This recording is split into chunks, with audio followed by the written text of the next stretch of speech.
She had 30 years of experience stitching people back together in the worst conditions imaginable. Jungle heat, desert cold, active fire. And they threw her out of a hospital lobby like she was a liability on a spreadsheet. That's not the shocking part. The shocking part is what happened 40 minutes later, when 6 people arrived at Riverstone Medical, bleeding, barely breathing, and every single doctor on staff stood frozen in the hallway while the woman they'd just fired walked back through those doors and did what no one else could. They called her washed up. They called her a nobody. They had no idea who they were dealing with. If this is your first time here, hit subscribe and follow this story all the way to the end, because where this goes will leave you speechless. Drop a like and tell me in the comments what city you're watching from. I want to see exactly how far this story travels. The morning started the way bad mornings usually do, quietly, with no warning at all. Megan Hart arrived at Riverstone Medical Center at 5:47 a.m., 13 minutes before her shift, because that was the kind of person she was. Not out of eagerness, not trying to impress anyone, just habit. When you've spent years operating on a schedule where being late meant someone died, punctuality becomes something closer to instinct than virtue. She parked in the structure on the east side of the building, took the stairs instead of the elevator, and walked through the double doors of the trauma bay with a cup of gas station coffee that was already going cold. The night shift was wrapping up. A teenager with a broken wrist. An elderly man with chest pain that turned out to be indigestion.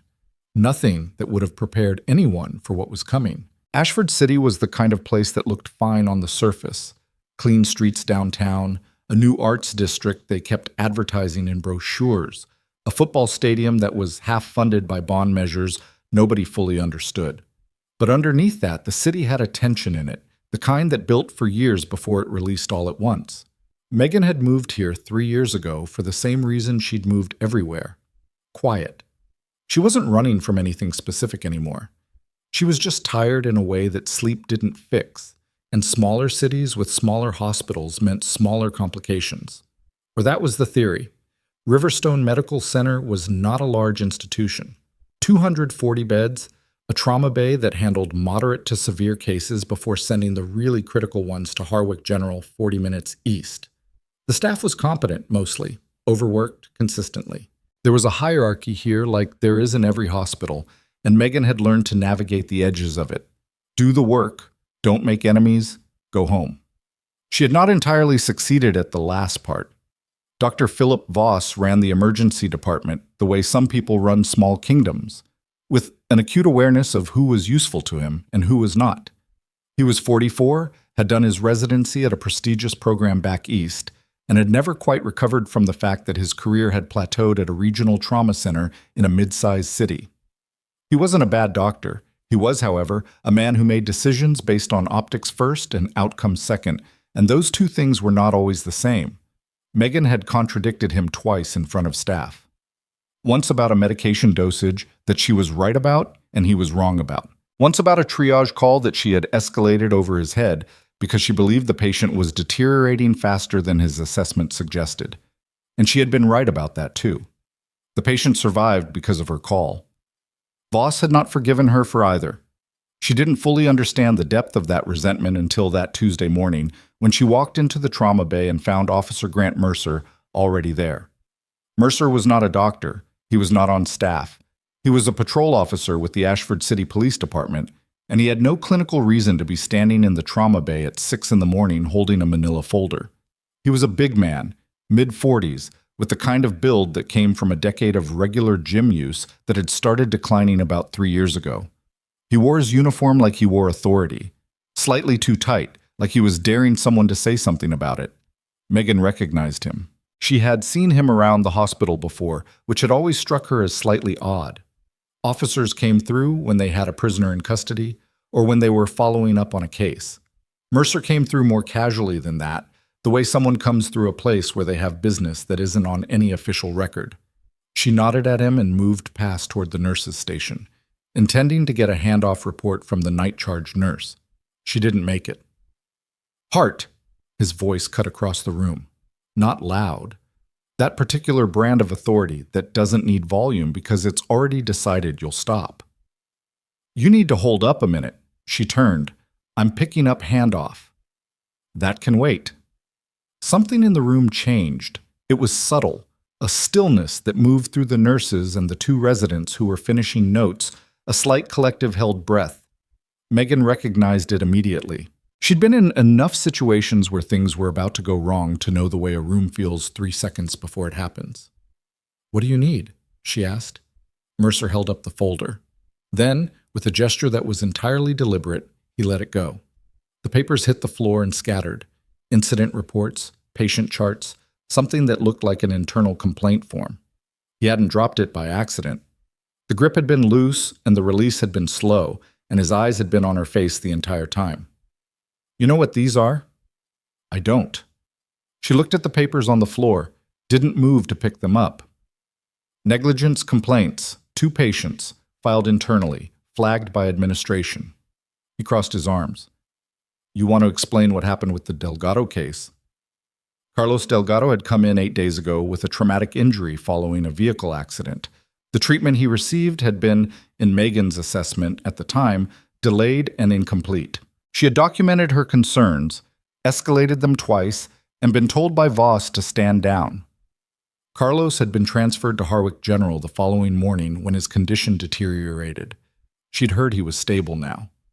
"I documented everything related to that case," she said carefully. "If there are questions about my conduct, I'm happy to sit down with administration and—" "See, that's the problem," Mercer cut across her. "You documented things that make other people look bad, and that's what we're here to address." It landed on her wrong. The we, not they. Not administration. We. "Why are you here?" she asked. "I'm here as a representative of the city." He said it like it was a sentence that should end the conversation. Megan looked at him steadily. "That doesn't explain what authority you have over an internal hospital matter." The room was very quiet now. Mercer's expression shifted. Not anger exactly, something colder than that. He walked to the nurse's station, picked up a cardboard box that had been sitting behind the desk, and set it on the counter. "Pack your things," he said. You're done here." The words were flat, final, like a door being closed. Megan didn't move immediately. There was a part of her, the part that had spent years operating in high-pressure environments where a wrong reaction could cost lives, that processed the moment with a clarity that looked from the outside like calm. She was not calm, but she had long ago learned to keep the gap between what she felt and what she showed as wide as possible. "You don't have the authority to fire me," she said. "No, but Dr. Voss does."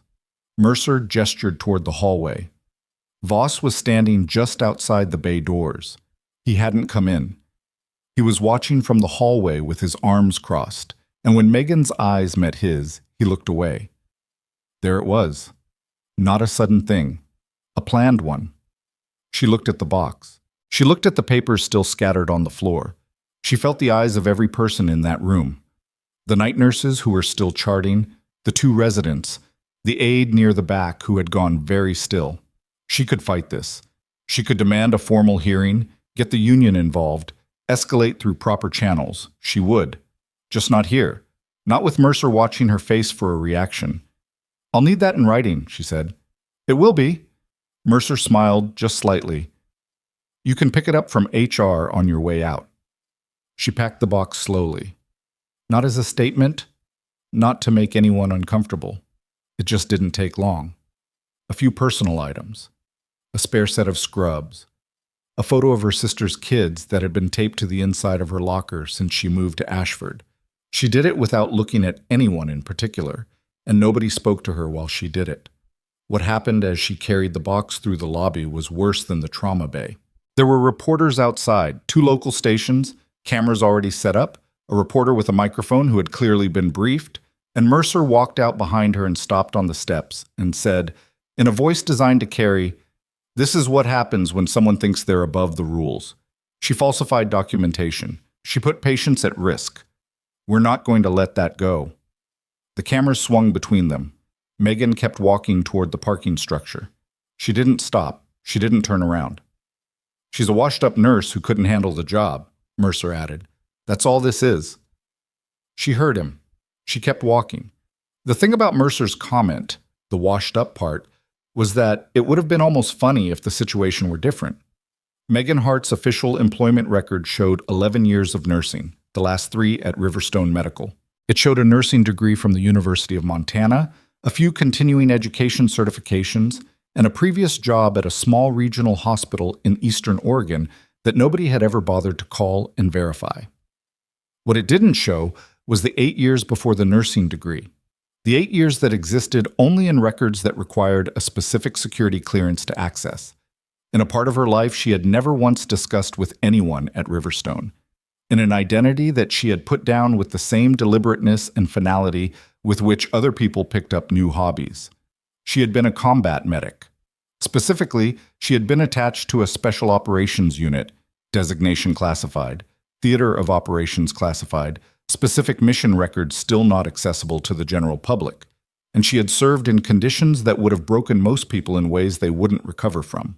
She had learned trauma medicine not in a simulation center or a clinical rotation, but in places where the consequences of a wrong call were immediate and permanent, where the dust was always in your eyes and the noise never fully stopped, where her hands had kept people alive who had no business being alive.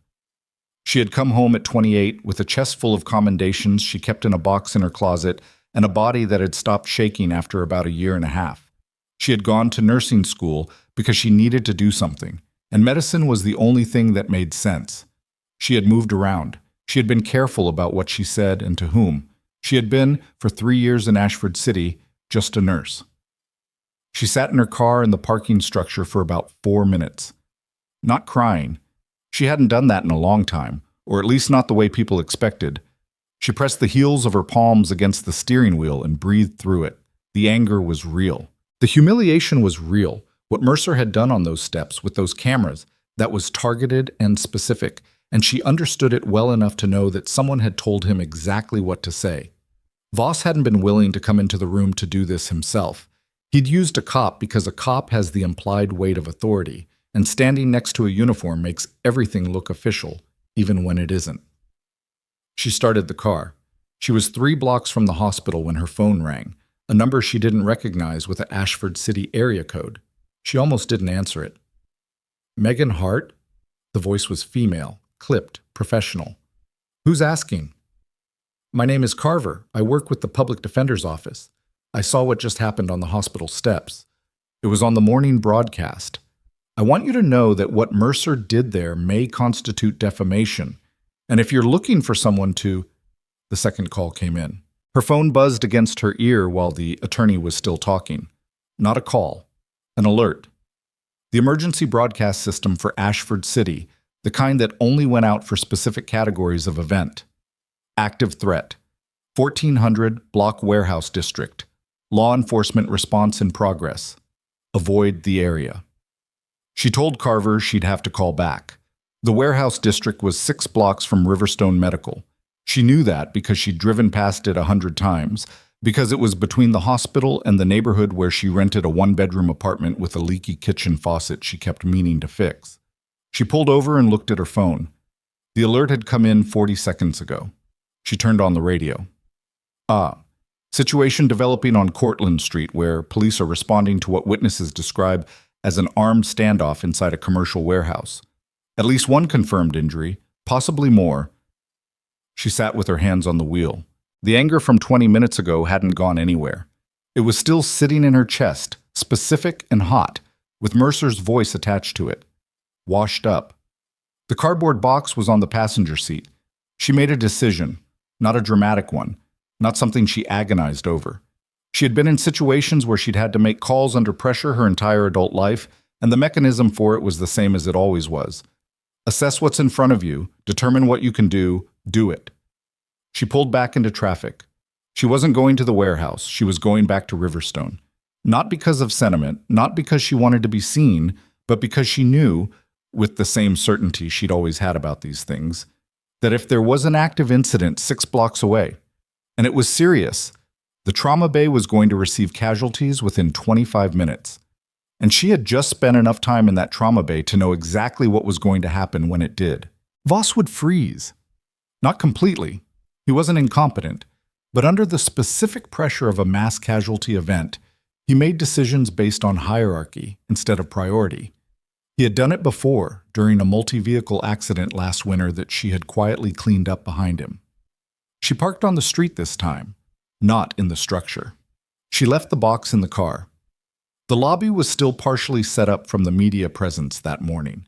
A couple of camera operators were packing up their gear. The reporter was on the phone near the revolving door. A hospital administrator Megan recognized as Sandra Pruitt was talking to a man in a suit near the reception desk with the particular expression of someone managing a PR problem.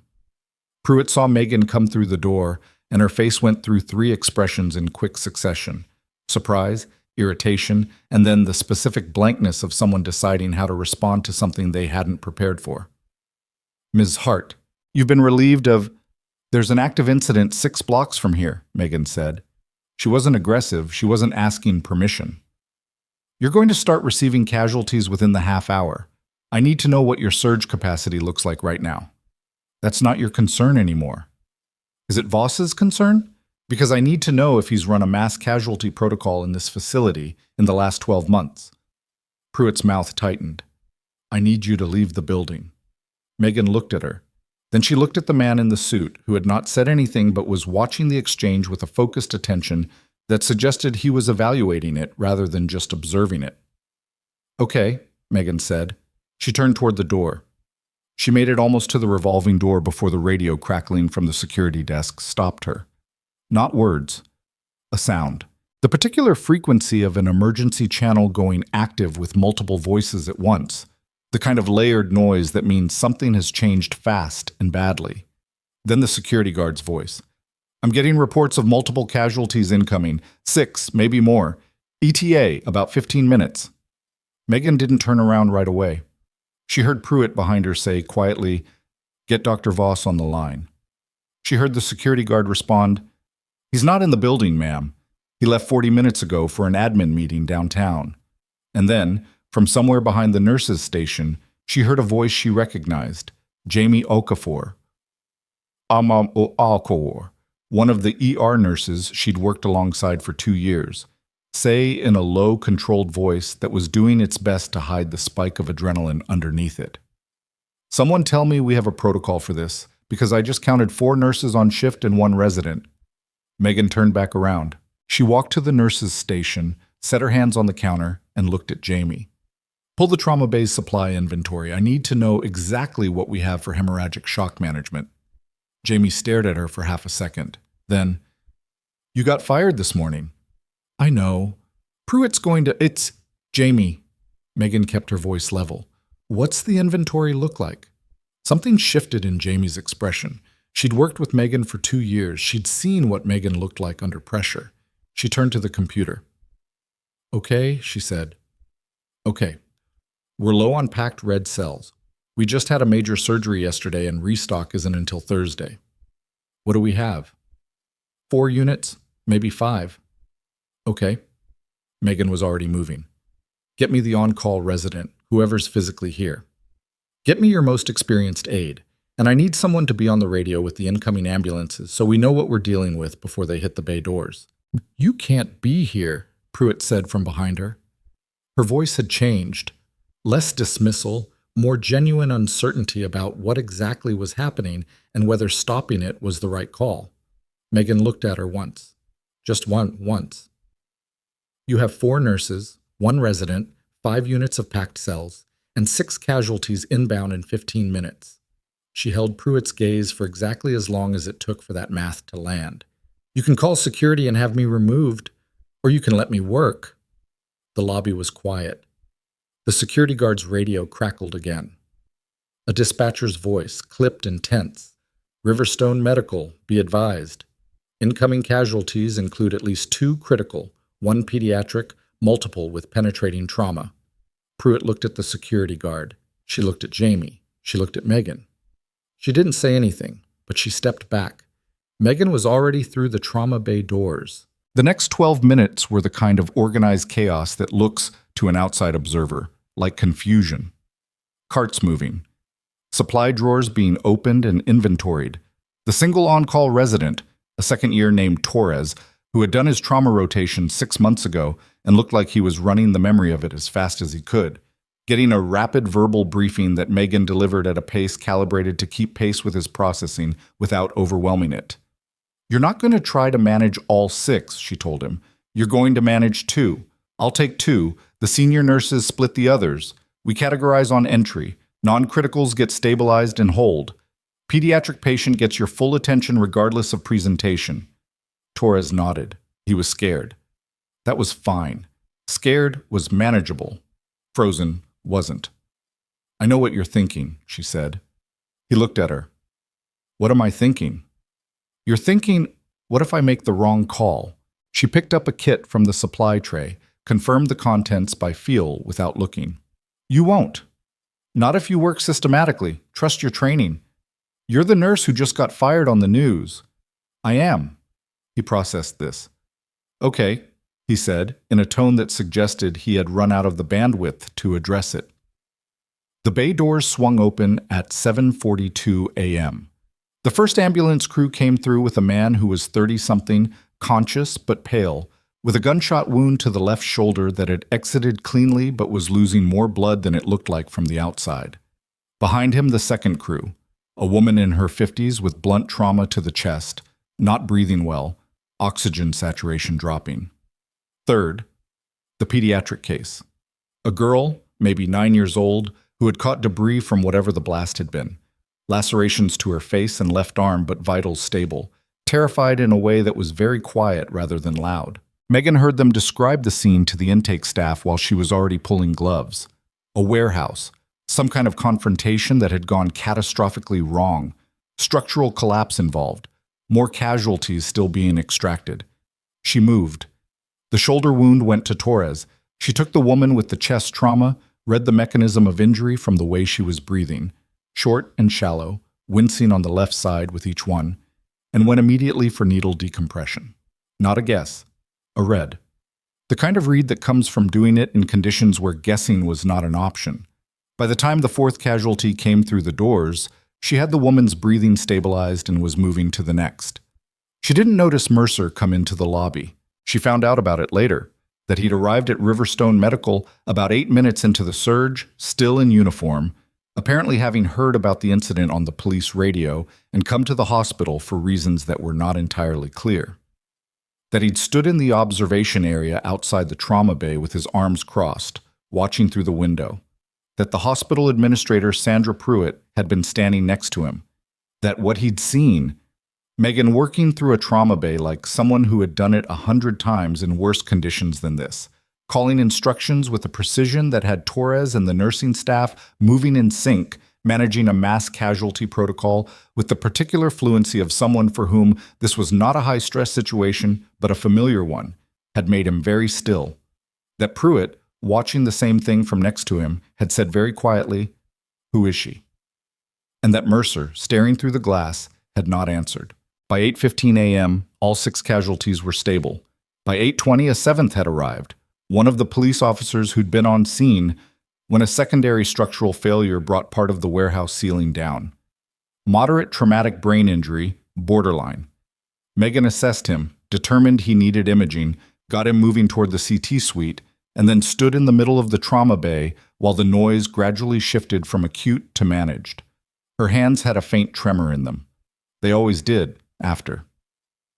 She had learned a long time ago that the tremor didn't mean anything except that her nervous system was human. She pressed her palms flat against the supply counter for a moment and breathed. Jamie appeared beside her. 6 out of 6 stable, she said. Torres is good. He held up. He did. Voss is on his way back from downtown. Megan nodded. Mercer's still here, Jamie said. Her voice was careful. He's been standing at the window for a while. But Megan didn't respond to that right away. And there's something else, Jamie said. She paused. About 20 minutes ago, someone on the evening news got footage of you working. Someone had a phone in the lobby, and I don't know how, but it's on 3 stations already. They're calling it the nurse who saved 6 people on the day she was fired. Megan looked at the trauma bay, at the organized aftermath of it.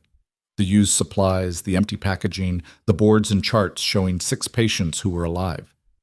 That's not why I came back, she said. I know. Jamie paused. But Mercer's watching you through the glass like he's trying to figure out something, like he's trying to work out what he missed. Outside, through the observation window, Megan could see him. Broad-shouldered, still, the crossed arms posture unchanged, but something different in his face than there had been on those hospital steps 2 hours ago. She looked at him directly. He met her gaze. Neither of them looked away for a moment.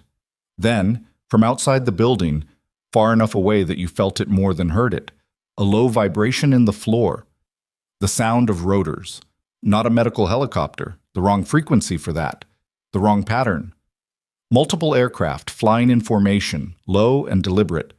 Torres came to stand beside her, his gloves still on, his post-adrenaline face going through the transition everyone's face went through coming down from that particular high. He looked up at the ceiling as if he could see through it. "What is that?" he said. Megan already knew. She'd heard that sound before, in a different life, over different terrain, and it had always meant the same thing. Someone very official was about to arrive. Her expression didn't change. The rotors were getting louder. Torres looked at the ceiling, then at Megan, then at the ceiling again, as if the sequence of glances would produce some explanation. It didn't. The sound thickened through the walls of the building. Not one aircraft, but several, moving in the kind of tight formation that civilian helicopters don't fly, that med-evac birds don't fly, that emergency services don't fly. Deliberate, low, the kind of approach that announces itself. "Those aren't local," Jamie said from behind them. She'd come back to the bay entrance without anyone noticing. "No," Megan agreed. She stripped her gloves, dropped them in the waste bin, and walked to the sink to wash her hands. The motion was automatic, same as it always was after a trauma case, the ritual of it, hands underwater while her mind was already 3 steps ahead. She was thinking about what aircraft in formation over Ashford City at 8:30 in the morning actually meant. She had a pretty clear idea. She didn't like it. Not because she was afraid of whoever was coming, because she understood what their arrival meant, about how long this situation had been developing without her knowing. Mercer had still not moved from the observation window. She could see him in her peripheral vision, that particular stillness of a man who has started to understand that something has shifted and hasn't yet decided how to respond to it. His arms were still crossed. His jaw was tight. He was looking at her back. She dried her hands, turned around, walked toward the bay exit. "Where are you going?" Torres asked. "Outside." She said it simply. "Stay with your patients." The lobby was different than it had been an hour ago. The reporters who had been packing up their gear were now in a loose cluster near the glass front doors with their cameras back out, and the administrator, Sandra Pruitt, was on her phone with an expression that Megan had seen on the faces of people who are receiving information they weren't expecting and aren't sure how to categorize. 3 of the hospital's security staff were standing near the entrance, in the particular formation of people who have been told to look present without being told what to actually do. Megan walked through the lobby toward the front entrance. People looked at her. The camera operators tracked her movement. She didn't acknowledge any of it. Outside, the sound resolved. 4 military helicopters, UH-60 variants, came in from the north and set down in the hospital's overflow parking lot with the efficiency of a unit that had done this particular maneuver many times before. They weren't landing hot. No lights, no urgency, controlled, deliberate. The rotors hadn't fully stopped when the doors opened and personnel in uniform began moving with the practiced unhurry of people who are never actually unhurried. A second convoy was coming up the street. 3 black SUVs and what looked like a military transport vehicle, moving in the kind of tight-spaced formation that civilian vehicles don't maintain because they don't have the training for it. Megan stood on the hospital steps and watched. She recognized the posture before she recognized anything else. The way the man who came off the lead helicopter moved, not rushed, not aggressive, but with a weight-forward economy that she associated with a very specific kind of training. Tall, maybe 50, with the build of someone who had been physically exceptional once and had maintained enough of it to remain formidable. Decorated uniform, command insignia. She didn't recognize his face, but he recognized hers. She could tell by the way his stride adjusted when he spotted her on the steps. A fractional change, the kind that someone looking for a specific person makes when they found them faster than expected. He angled directly toward her, and the three people moving with him adjusted to match without being told. Behind her, she heard the lobby doors open. Mercer had come outside. The commander, she still didn't have a name, still didn't fully have context, came up the hospital steps and stopped 2 feet in front of her. He had gray eyes and a scar along the left side of his jaw that she couldn't place the origin of. He looked at her for a moment. "Sergeant Hart," he said. Not Ms. Hart, not Nurse Hart. The rank she hadn't been called in nearly 10 years. Something moved in her chest that she didn't entirely have a name for. "It's been a while since someone called me that," she said. "Colonel Dwight Harlan, SOCOM liaison." He didn't offer a handshake, neither did she. "We need to talk." "Why don't we start with why you're here?" "That's what we need to talk about." He glanced past her toward the lobby doors. She knew without looking that Mercer was right there. Inside is better. The conversation that followed happened in one of the hospital's small family consultation rooms, the kind with a couch, an institutional carpet, and a box of tissues on the table that never seemed to move. Harlan sat across from Megan with 2 of his people standing near the door and a physical file folder on the table between them that he hadn't opened yet. "Before I get into the operational side of this," he said, "I want to address what happened to you this morning. That's not the most urgent thing on the list. No, but it's related." He put his hand on the folder. "You know about the Cortlandt Street incident. I received the casualties." She paused. "I'm assuming it wasn't a random hostage situation. It was a targeted operation gone wrong. We've been running surveillance on a financial network operating through Ashford City for approximately 14 months. The Cortlandt Street warehouse was a node, used for moving documents and funds connected to a series of fraudulent government contracts." He said it evenly, like he was reading from a report. 3 days ago, we received intelligence indicating that someone inside the local law enforcement network had been tipped that we were close to moving on the site. Megan was very still. The tip caused one of the network's operators to try to retrieve materials from the site early. That triggered an armed confrontation with the officers who were nominally supposed to be guarding the location. Harlan finally opened the folder. "The reason you're in this room, Sergeant, is that the officer who initiated your termination this morning is named in our investigation as a person of interest. Grant Mercer." She had suspected it. Not known, suspected. There was a difference, and the difference mattered to her because she didn't like arriving at conclusions before she had the facts to support them. But the "we" he'd used in the trauma bay that morning. "We're here to address this. Not administration, not Voss. Mercer." "What's the connection?" she asked. "The hospital contracts." Harlan turned the folder so she could see the top document. It was a financial summary. Numbers, dates, routing information that she couldn't fully parse but understood the shape of. Riverstone Medical has been receiving emergency preparedness funding from the city for the past 4 years. Approximately $2.3 million annually.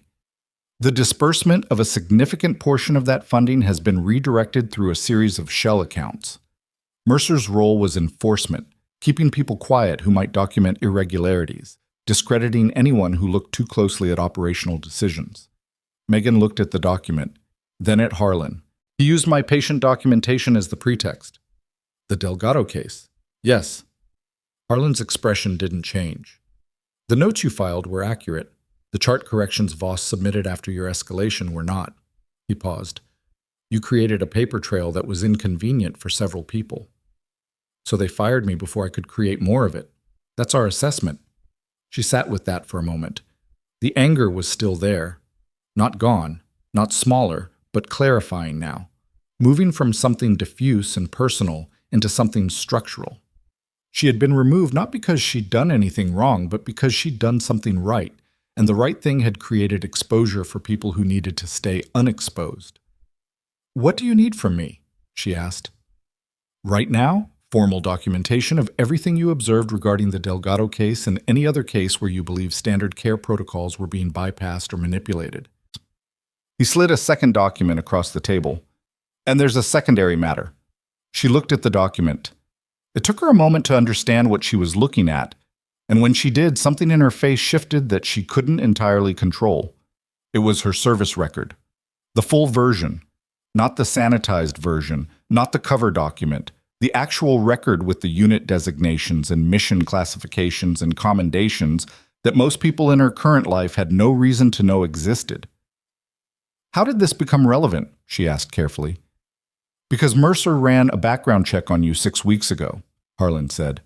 The version he received was the public record, nursing credentials, previous employment, standard information, clean, unremarkable. He paused. What he didn't realize was that running that check triggered an automatic flag in a federal database. She understood instantly. You've been watching him. We've been watching the network. He's part of it. Harlan looked at her directly. When his search flagged your restricted record, it became apparent that whatever pressure he was about to apply to you was connected to the broader investigation. We accelerated our timeline. The helicopters are a bit theatrical for a standard federal operation. The Cortlandt Street incident moved our timeline faster than we would have chosen. Something in his expression shifted. Not quite an apology, but an acknowledgement of imperfect circumstances. We weren't in a position to prevent what happened to you this morning.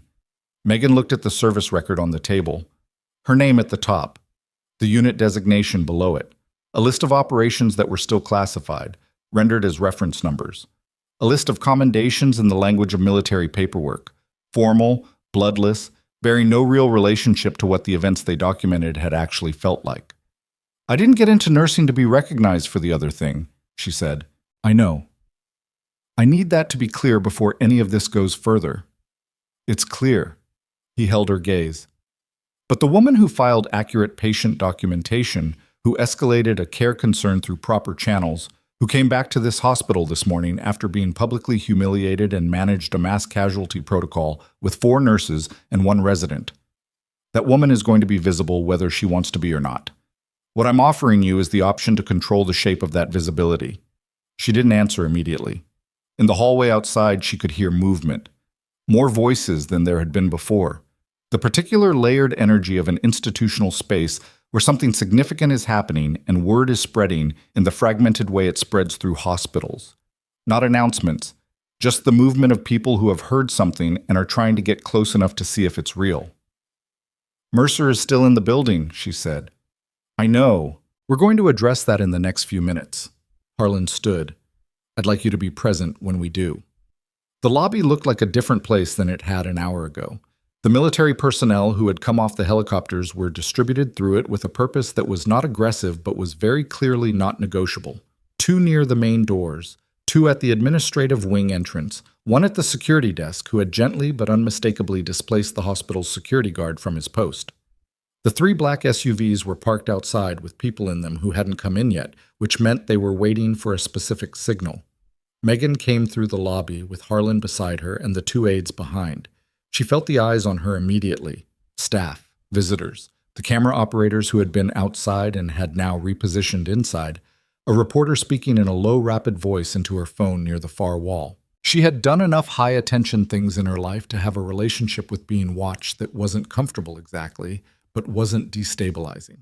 She kept her posture neutral and her pace even. Mercer was near the nurse's station. He had been talking to Sandra Pruitt, or at Pruitt, more accurately, because the body language suggested she had been steadily trying to create physical distance, and he had been steadily reducing it.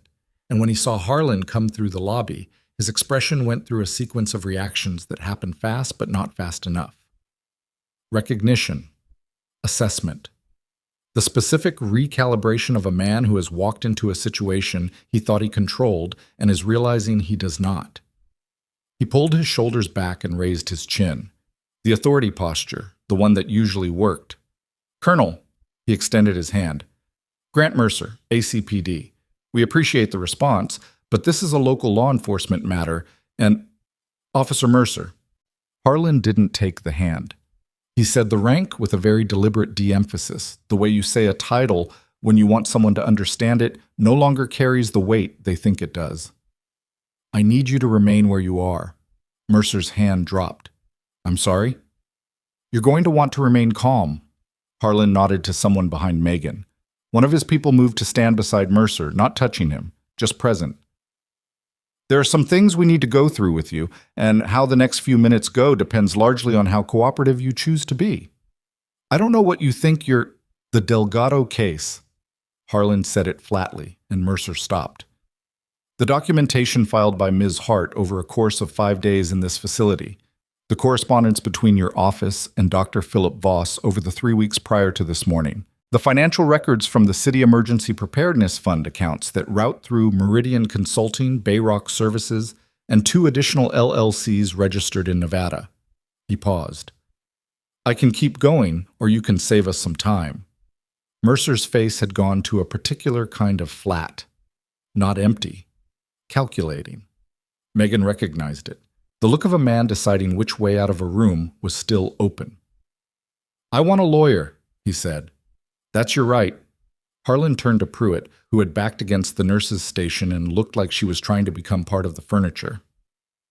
Ms. Pruitt, you're the facility administrator? Pruitt straightened. I am. We're going to need access to contract records, payment authorizations, and HR files for this facility going back 4 years. We have a warrant. He held out a document that one of his people had produced with timing that made it clear this had been prepared in advance. I'd suggest you get your legal team on the phone. Pruitt took the warrant. Her hands were steady, which Megan found mildly surprising. She looked at it. She looked at Harlan. She looked at Megan.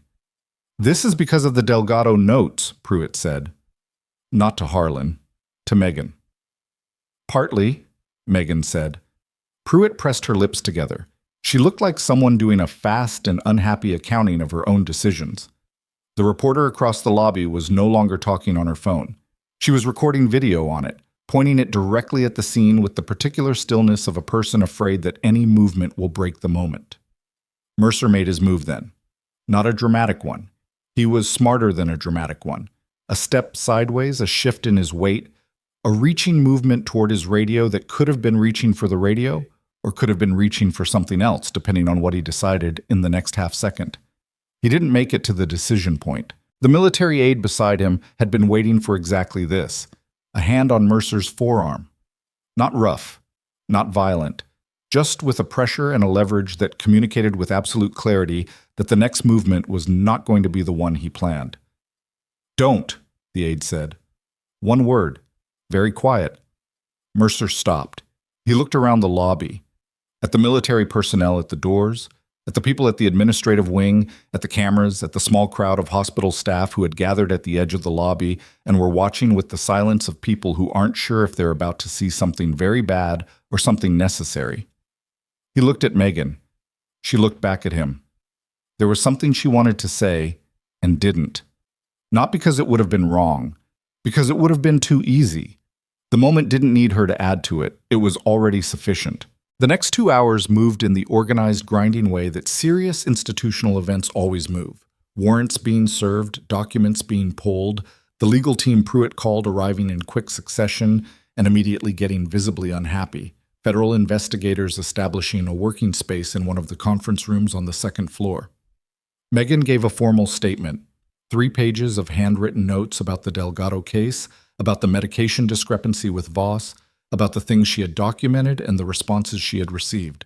She gave it to a woman named Agent Flores, who asked precise questions in a voice designed to not show her own reactions to the answers. Torres found her in the hallway outside the conference room at some point after 10. He had the look of someone who had been running on adrenaline since 6 a.m. and was beginning to understand how far from normal his day had gone. The pediatric patient is asking for you, he said. Megan looked at him. The little girl, from the warehouse casualties. He shifted. She won't stop asking for the tall woman with short hair. That's you, apparently. She followed him back to the trauma bay. The girl, her name was Petra. She was 8, and she was the daughter of one of the warehouse workers who had been caught in the collapse, was in one of the side treatment rooms with a bandage on her left forearm and a smaller one across her cheekbone, and the particular alert-eyed stillness of a kid who is scared but is watching everything very carefully. Her mother was with her now, a woman with dried tears on her face who was holding the girl's uninjured hand with both of hers. Megan sat down on the rolling stool beside the bed. Hey, she said. You're the one who fixed my arm, Petra said. It wasn't a question. I helped with it. You told me to count. She remembered that, asking the girl to count slowly while she worked, less to distract her than to give her something to do with the part of her brain that was trying to escalate into panic. "Did you make it to 20? 31, Petra said, with a gravity that was unmistakably proud. "That's good." Petra looked at the door, then back at Megan. "There are a lot of people in uniforms out there." "There are. Are you in trouble?" Megan considered this. "No," she said. "Other people are in trouble. I'm okay." Petra accepted this with the particular economy of a child who has already processed more than she should have had to today and doesn't have the bandwidth for more complexity. Her mother looked at Megan over the top of her head with an expression that was too full to be translated into words, and Megan nodded at her once and left them alone. In the hallway, Jamie was waiting. "Voss is back," she said. "I know." "He's in with the federal investigators." "Has been for 40 minutes. Jamie paused. "He came in looking like he had a prepared statement and left looking like he doesn't." Megan said nothing. "There's also something else. One of the local stations just ran a longer clip of you in the trauma bay this morning. Not the phone footage. Someone pulled the hospital security camera footage and it's..." Jamie stopped, started again. "It's going everywhere." Megan looked down the hallway. "They're calling it the nurse who got fired and saved 6 lives anyway," Jamie said quietly. "People are reacting to it." The thing about becoming visible was that it had a momentum you couldn't reverse once it started. She had known that this morning was going to leave marks. Had known it while she was working, had known it when she looked up and saw Mercer through the observation window. She had made the decision to come back to the hospital knowing what the exposure might look like, and she had made it anyway because the alternative was 6 people getting worse care. That was the calculation. Not heroics, not a statement, a calculation. But the world had a tendency to take calculations and turn them into narratives, and narratives were harder to control. Harlan found her near the east stairwell at some point after 11. He was carrying 2 cups of coffee from the machine in the break room. Bad coffee, the kind that tastes like hot water's distant memory of a coffee bean. And he handed her one without asking. "How are you holding up?" he said. "I'm fine." "That's not what I asked." She looked at him. He was watching her with the specific attention of someone who has spent a career reading people in high-pressure situations and has learned that fine is rarely the complete answer. "I'm angry," she said. "I'm tired. I'd like to go home and fix my kitchen faucet, which has been dripping for 3 months. She paused. "And I keep thinking about a question Pruitt asked me." "Which one?" "Who is she?" "That's what she said, watching me work. She spent 3 years dismissing me, and she's only now asking the question." She looked down at the coffee. "It's not the dismissal that bothers me. I'm used to that. It's..." She never had any reason to ask because she never considered that the answer might be complicated. Harlan was quiet for a moment. People rarely see what they're not looking for. "I know. I've relied on that most of my life." "Is that..." He stopped, reconsidered. "Is that sustainable? Staying invisible?" "I've managed." "You managed until someone needed you to stop managing." She didn't have an answer for that. She drank the bad coffee. Outside, through the window at the end of the corridor, she could see that the parking lot situation had evolved. More vehicles, more personnel, what looked like a second warrant being executed on the administrative offices. The convoy that had stayed outside was beginning to move, which meant the operation was hitting the phase where things got recorded and transferred rather than just assessed. "There's going to be a press component to this," Harlan said. "Formal statement from our office. Probably tomorrow." "I'm not a part of your press statement." "You're going to be part of it whether you participate or not." He said it without apology. "The question is whether you want your voice in it." She was about to respond when the door at the end of the hall opened. It was Torres, moving faster than his usual post-shift shuffle, and he had the particular look on his face that she had come to recognize over the course of a very long morning, the look of someone carrying information that doesn't fit any of the categories he'd had available at the start of the day. "You need to come look at this," he said. "What is it?" "Mercer." Torres glanced at Harlan, then back at Megan. "They're processing him, the federal investigators, and they just brought in someone else, someone from the hospital board." He paused. "It's Dr. Reeves." Megan went still. Marcus Reeves was the chairman of Riverstone Medical's board of directors. He was 61 years old, well known in Ashford City, had 3 buildings named after him, had given the keynote at the annual healthcare gala 2 years running, and was, according to the story everyone in the institution operated on, the person most responsible for keeping the hospital funded through a difficult decade. He was also the name she had seen once on a routing document she wasn't supposed to have access to, in a financial summary she had stumbled across during the Delgado case paperwork review, in a footnote she had noted in her documentation without fully understanding what it meant. She had included it in her notes because she included everything, because being thorough was the habit and she had never broken it. She understood now what that footnote had cost her. "Reeves," she said. "He came in voluntarily, apparently," Torres said. Or, "He came in with lawyers. I don't know if that counts as voluntary." Megan looked at Harlan. His expression told her without words that Reeves was not a surprise to him, that this was, in fact, exactly where the investigation had been moving for 14 months. That the hospital contracts and the emergency funding and the shell accounts and Mercer's enforcement role all had a head, and the head had a name, and the name was not Voss and it was not Pruitt. "How high does this go?" she asked.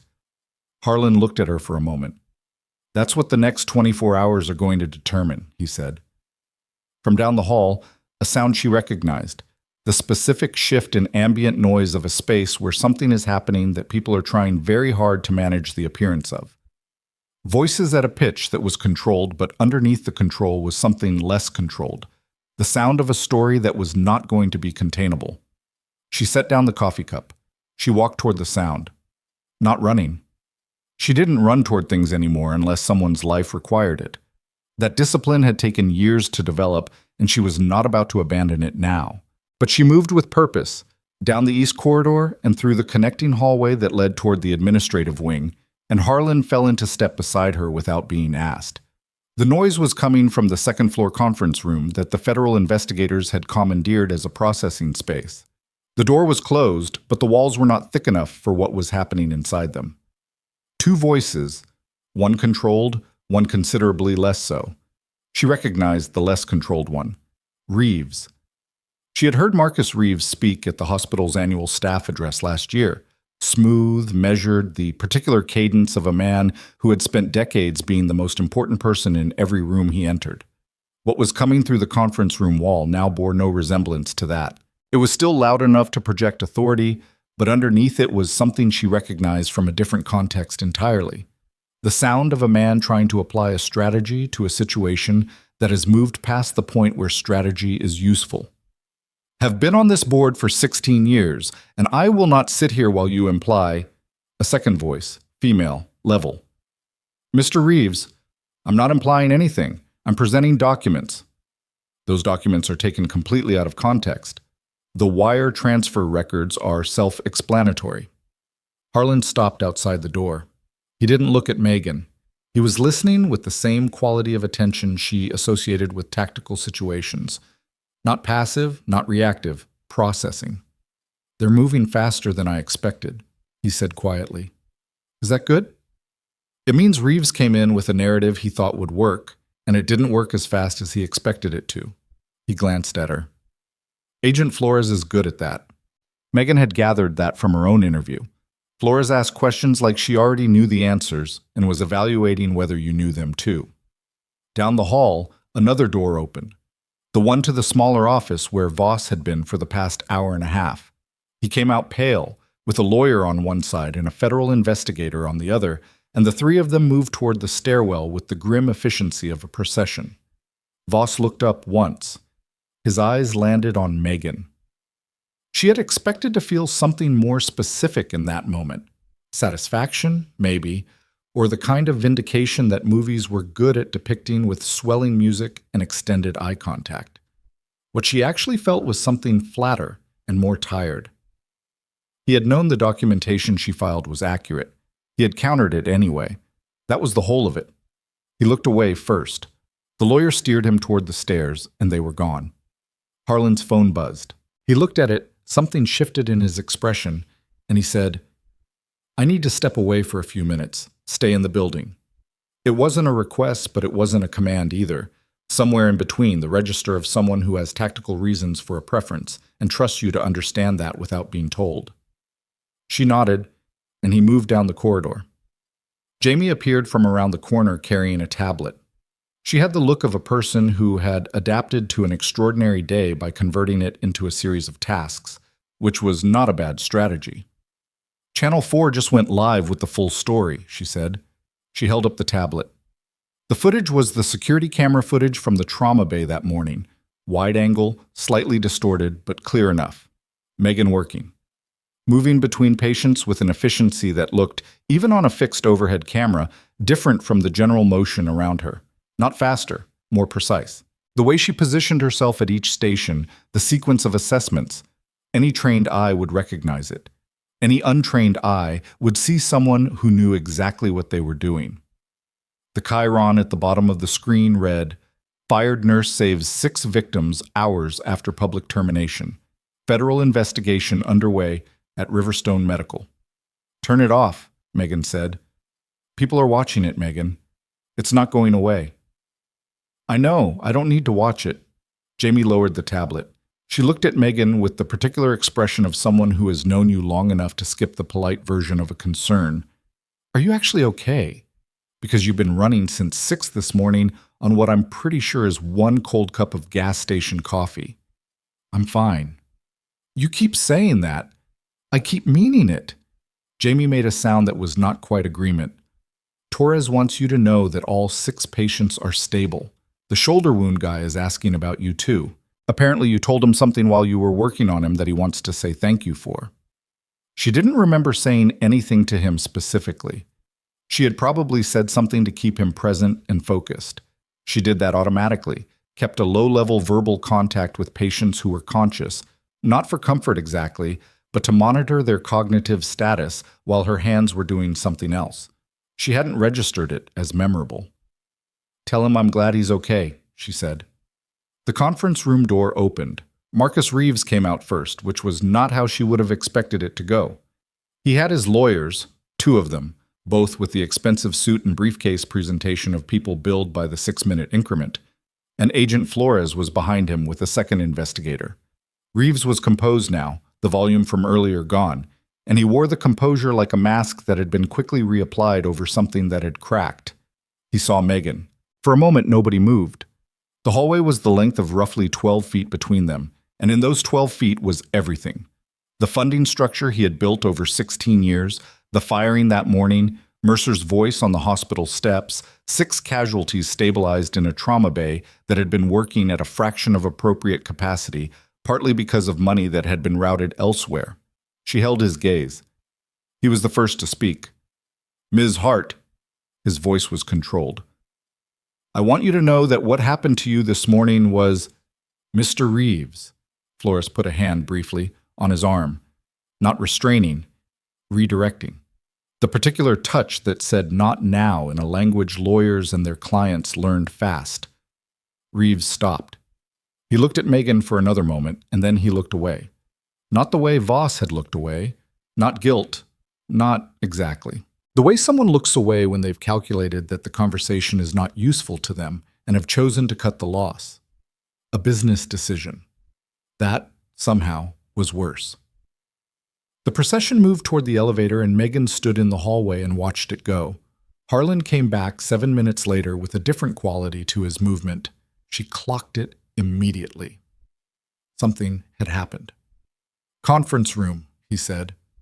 Inside, with the door closed, he set his phone on the table and turned it so she could see the screen. A message thread, secure, from someone identified only by an ID number rather than a name. "We've been monitoring communications from the network's external contacts," he said. 20 minutes ago, one of the shell companies connected to the Riverstone contracts made a wire transfer, large enough to suggest someone was trying to move funds before we froze the accounts. He paused. "We missed the window." Megan looked at him. "Someone inside the building tipped them. That's our current assessment." "Pruitt?" "Possibly. We're working through it." His jaw was tight in a way it hadn't been earlier. "It doesn't change the primary charges. The documentation is solid. But it means someone knew we were moving on the accounts before we froze them, which means there's a communication link we haven't fully mapped. She sat down. She hadn't intended to. She had been upright and moving for so long that the act of sitting felt almost like a concession, but she sat down and looked at the table and thought for a moment. The Delgado notes, she said. What about them? I filed them in the internal system, but I also sent a copy to the state nursing board. Standard process when I believe standard care had been compromised. You file internally, and you notify the relevant licensing authority. She looked at Harlan. I sent that notification 4 days ago. It would have been logged externally. Boom. Harlan was very still. Who at the hospital would have access to the state board's incoming correspondence log? Anyone with administrator-level access to the compliance portal. She paused. Pruitt has that access. So does the compliance officer, a man named Gerald Dorsey, who I have never trusted. Why not? Because he processed 3 complaints in my first year here, and all 3 were resolved in ways that happened to benefit the department heads involved. That's not necessarily corruption. That's maybe just institutional self-protection, but combined with everything else. She stopped. I documented that too. In a personal file I keep at home. Harlan looked at her. Habit, she said. Sergeant. He said the rank again, and again it landed with a weight that the civilian title didn't have. I need that file. I know. Today. I understand. He pulled out a card and set it on the table. Call that number when you have it, and we'll send someone to you. He stood. And I want you to know the statement we're preparing, the formal one. We're going to include the timeline of this morning. What you did in that trauma bay. I told you I didn't come back for recognition. I know what you told me. He picked up his phone. Recognition and documentation aren't the same thing. The record matters. Not for you. For the next person who files accurate notes and gets a cardboard box pushed at them. She didn't have a response to that. He moved toward the door and then stopped, his hand on the frame. One more thing, he said. There's a situation developing. What situation? The Cortlandt Street site. When the secondary collapse happened, the responding officers secured 3 individuals who were present during the armed confrontation. 2 cooperated immediately. The third, he paused. The third has been asking for medical assessment for the past 2 hours, claiming a cardiac event. The on-scene medics are not confident in their read of his presentation. What's the actual presentation? Elevated heart rate, reported chest pressure, diaphoresis. Could be cardiac, could be a stress response, could be a performance. He looked at her. The on-site medic is a good field medic, but doesn't have the kind of differential experience you have. And the subject is one of the 3 individuals we need cooperative testimony from. She understood what he was not asking. You want me to assess him? I want you to do whatever you're comfortable doing, he said carefully. Given that you are technically not on staff at this hospital, that this is a federal site, and that the subject in question is connected to an ongoing investigation. She thought about the 8 years she didn't talk about making calls in conditions where the variables were all wrong, and the correct answer was never obvious, and you made it anyway because someone needed you to. I'll need transport and current vitals, she said. Both are ready. She stood up. The drive to Cortlandt Street took 6 minutes in one of the black SUVs with an investigator named Park driving and not talking, which she appreciated. She looked out the window at the warehouse district going past. Industrial buildings, a few new development skeletons, the kind of neighborhood that existed in every mid-sized city as the space between what it used to be and what someone was planning to make it. The warehouse was partially collapsed, yellow tape, 3 law enforcement vehicles. The particular organized stillness of a crime scene that had moved past the acute phase into the documentation phase. 1 ambulance, back doors open, equipment staged outside. The subject was in the ambulance, seated, wrists secured to the gurney rail. Mid-50s, heavy set, wearing civilian clothes that had been expensive before the warehouse incident. He had the look of a man who had spent a long time being physically imposing and had recently discovered that circumstances had overridden that advantage. The on-site medic, young, competent, exactly as uncertain as Harlan had described, briefed her outside the vehicle. BP 160 over 102, HR 114.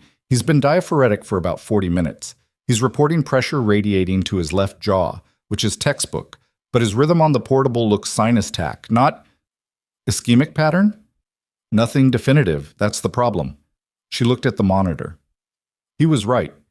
Sinus tachycardia, rate elevated, but not alarmingly, no obvious ST changes on the limited leads, which was not a clean bill of cardiac health, just an incomplete picture. She climbed into the ambulance. The subject looked at her. He had small eyes that moved quickly.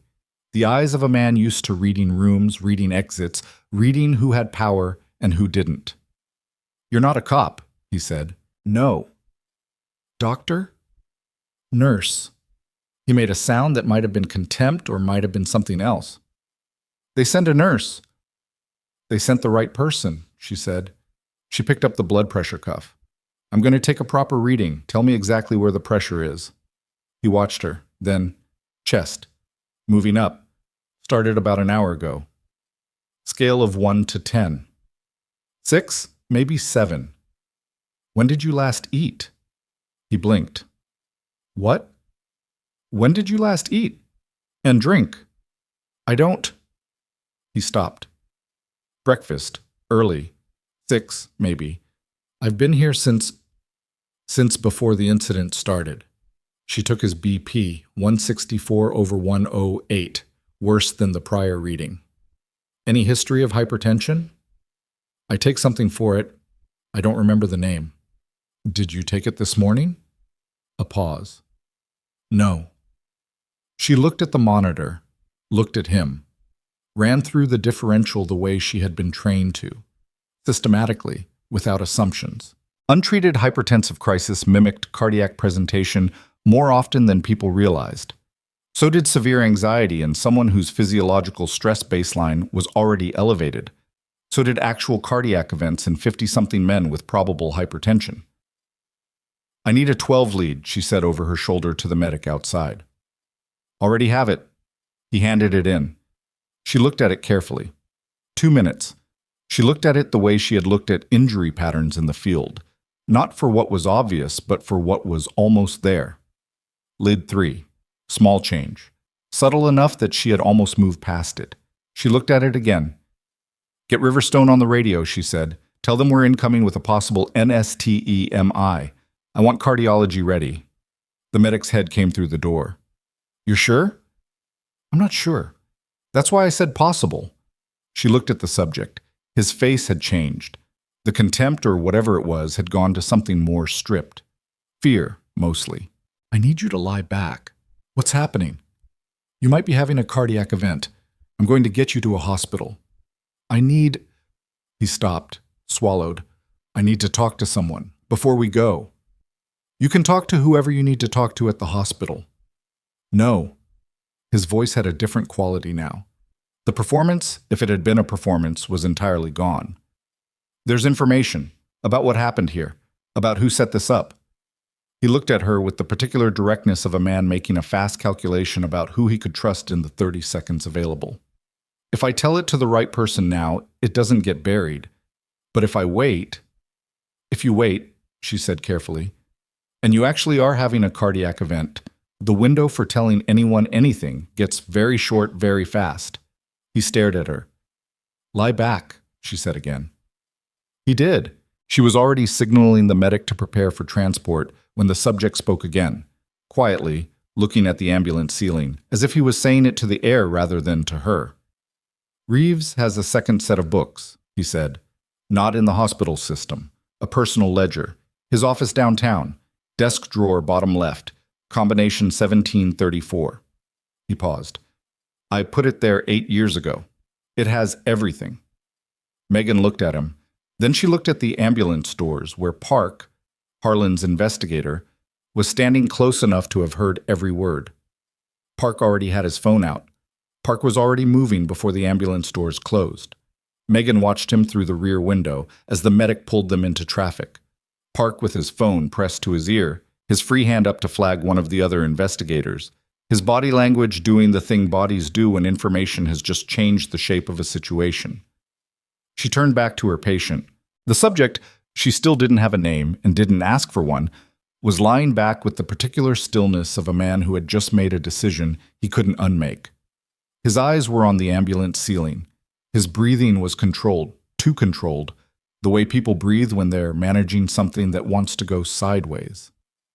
"How long have you worked with Reeves?" she asked. She kept her voice the same way she kept it with all patients. Level, not clinical, present. "That's not a medical question." "No." She adjusted the pulse ox on his finger. "HR's coming down slightly. That's good." He glanced at her.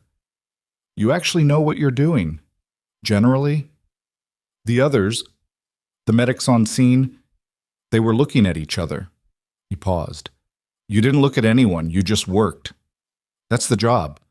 He was quiet for a moment. The ambulance moved through a yellow light, and the medic up front said they were 6 minutes out. Megan checked the monitor tick. Rate at 108, blood pressure still elevated but not climbing. The lead 3 change was still there when she looked at the rhythm strip. 8 years, the subject said. Not to the ceiling this time. To her. "I've worked with Reeves for 8 years, started as an accountant for one of his outside companies. You learn things in that kind of position. You keep records because you understand that at some point you're going to need them." The ledger. The ledger.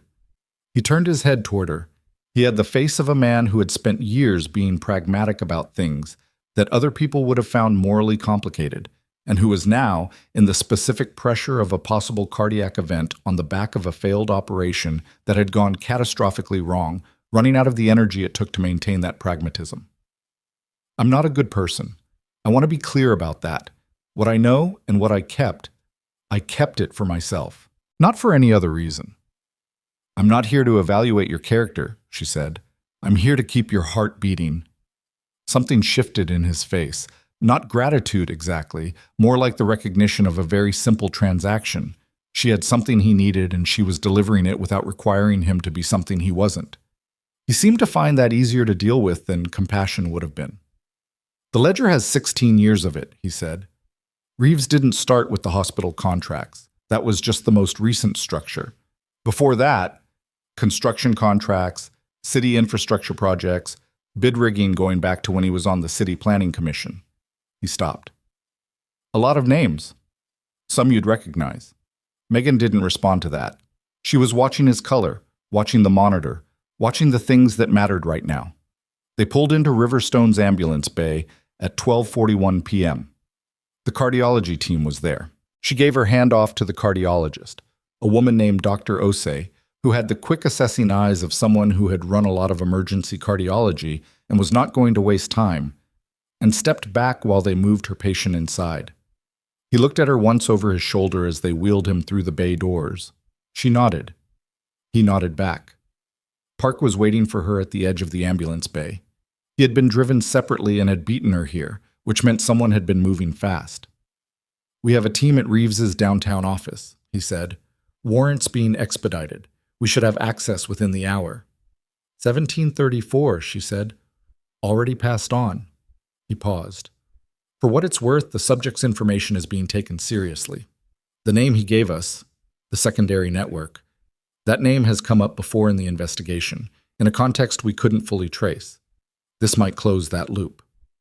"What name?" Park looked at her. He made the calculation that she could see him making, what she had clearance to know, what she didn't, what was operationally relevant to her continued assistance. "A city councilman," he said. "Name is Warren Falk. He sits on the Municipal Oversight Committee for Emergency Services Funding." He stopped. "The same committee that approves Ashford City's annual emergency preparedness disbursements." Megan was very still. "He approved the funding that was being redirected. Every year, for 4 years. Park put his phone back in his pocket. "We've been watching Reeves because the financial trail pointed to him. If Falk is in the ledger, the trail doesn't start at Reeves. Reeves is in the middle." She stood in the ambulance bay and let that restructure. She had spent the morning thinking about a hospital administrator, a corrupt cop, a chairman of a medical board. She had been thinking about institutional rot, the kind that started with one person's bad decision and spread through the people around them who chose convenience over accuracy. She understood that kind. She had seen it in other places, other contexts. What Park was describing was different, not institutional rot from the inside, a structure built deliberately from the outside and installed into the institution. The hospital hadn't been corrupted from within. It had been purchased. That was why the firing had been so clean, so organized. Mercer had been on those steps with reporters before the workday started, which meant the decision had been made the night before, the media had been contacted, the statement had been prepared. Somebody with significant coordinating capacity had decided in the previous 24 hours that Megan Hart needed to be gone, and had moved 4 separate mechanisms to make that happen simultaneously. They had missed one thing. She had come back. Inside the hospital, the atmosphere had changed again, shifted in the way that large institutional spaces shift when something significant has happened, and the full shape of it is still arriving. She felt it when she came through the bay doors into the trauma corridor. A particular density of attention, people moving with a purposefulness that was slightly different from the ordinary purposefulness of a hospital. More directed, quieter than a hospital usually was. Jamie found her near the nurses' station. "They've taken Pruitt in for questioning," she said without preamble. Officially, voluntary interview, but her lawyer arrived at the same time, which means it wasn't that voluntary. "Dorsey? Compliance officer? He left the building about 40 minutes ago. There's an investigator with him." Jamie paused. "Megan, there are journalists outside, not just local. I'm seeing out-of-state affiliates. Someone's been feeding the story out. Harlan's team." "Probably." Jamie looked at her. "The footage from this morning is running on a loop on 2 cable networks. Someone put together a side-by-side. The clip of Mercer calling you washed up on the steps, and then the trauma bay footage. They're running it back to back." She held up the tablet again, then lowered it when Megan didn't reach for it. "It's getting a reaction. I can imagine. People are angry." "Good." Jamie blinked. "Good. Anger is useful when it's pointed at the right thing." Megan looked down the corridor. "Where's Mercer now?" "Taken to the federal processing facility downtown about an hour ago." Jamie's voice dropped. "He was walked out the front of the building." Megan thought about that. Cameras were still outside. Every single one of them. She hadn't orchestrated that. She hadn't asked for it. But she understood that some things have their own gravity. Once the motion starts, certain outcomes are almost structural. A man who had walked a woman out the front of this building that morning, with cameras, had been walked out the front of this building that afternoon, with cameras. The symmetry was not justice, but it was visible, and visibility was the thing he had used against her, and now it was simply a fact that existed in both directions. Harlan came down the corridor from the administrative wing with Agent Flores and 2 other people she hadn't seen before. He had the particular quality of motion she had learned to read as things are moving faster now. Not urgency, not panic, but an acceleration of the controlled kind. "Walk with me," he said. She walked.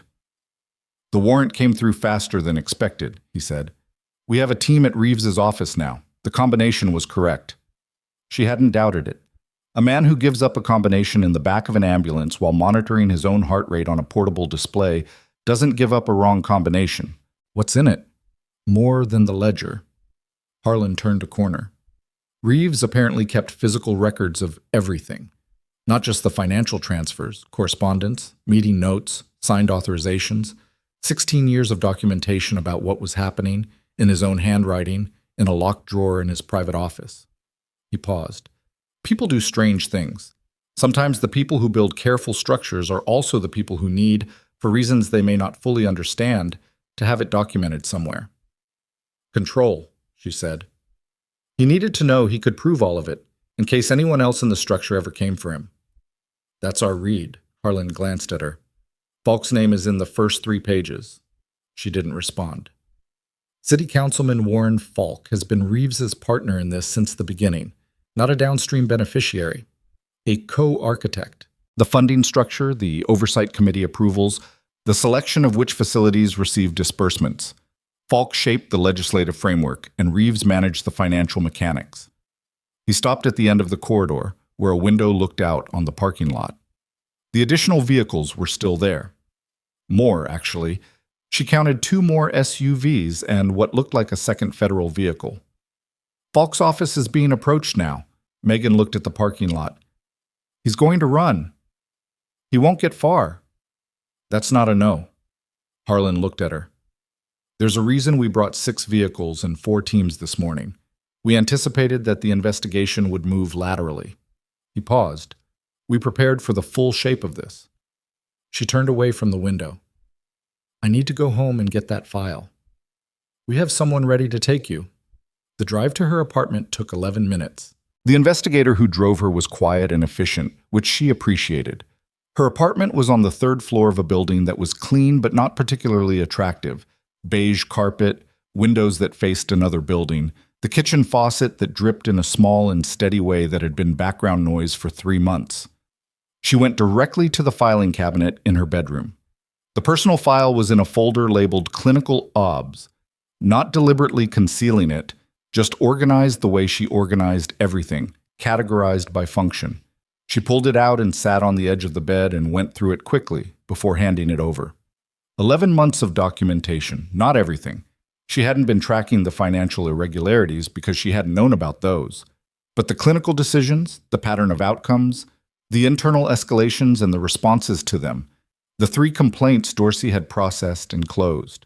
Her notes from the Delgado case, which were more detailed than what she'd put in the official system, because she had learned a long time ago to keep the full version of things for herself.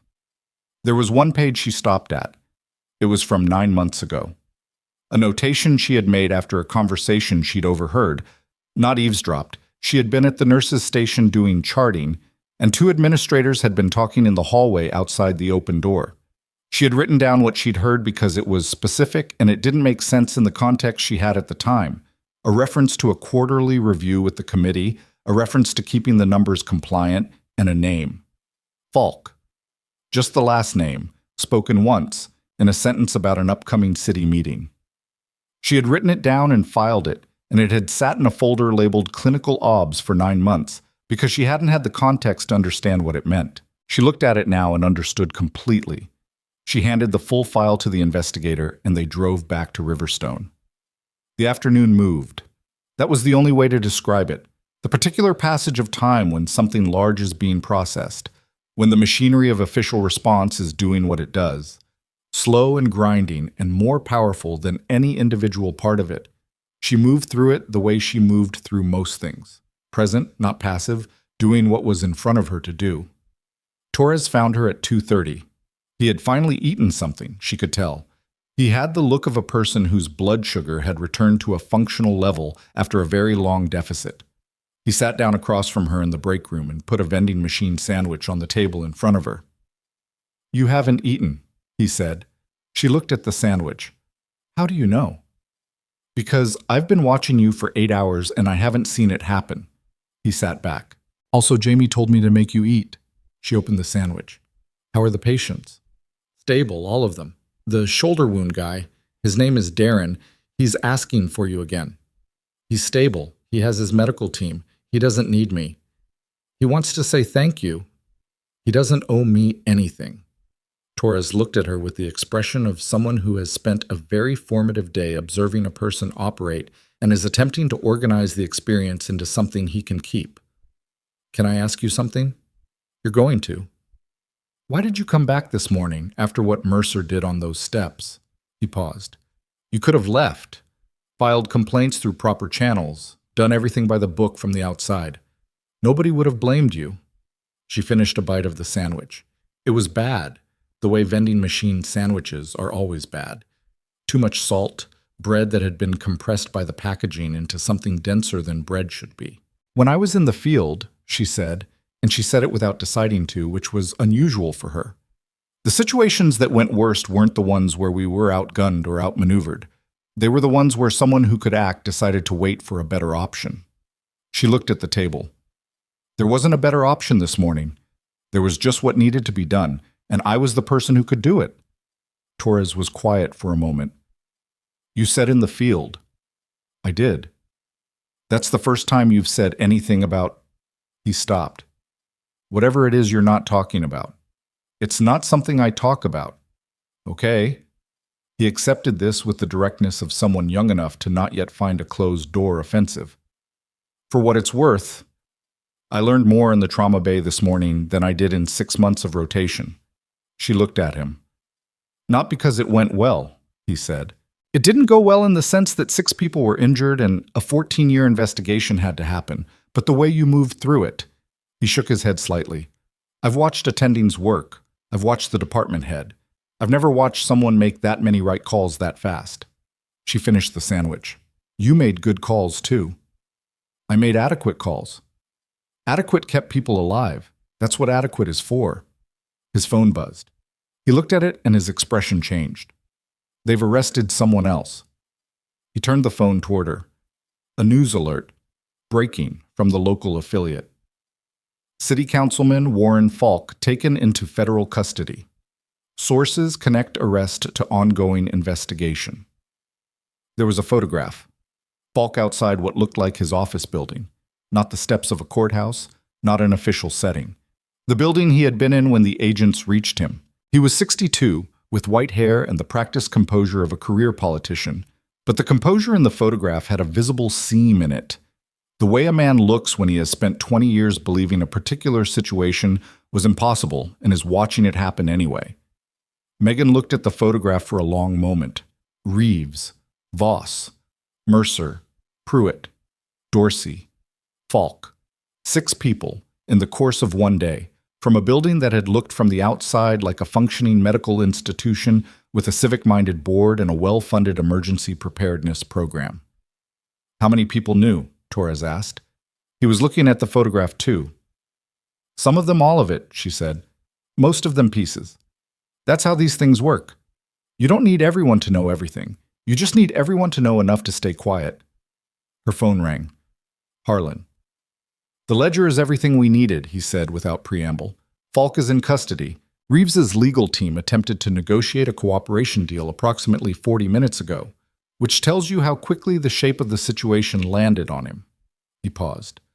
His lawyers were told that the cooperation window closed when he tried to move the funds this morning. What happens now? Federal charges are being prepared. The state attorney's office has been briefed and is moving on the city-level violations in parallel. It's going to take time. These things always do. But the structure is broken. Nobody left in it has any reason to protect any other part of it. She looked at the window. The late afternoon light had gone flat and gray, the way Ashford's city light went in the early evening. Megan. He used her first name for the first time, which she registered. I want to tell you something, and I want to say it plainly. Go ahead.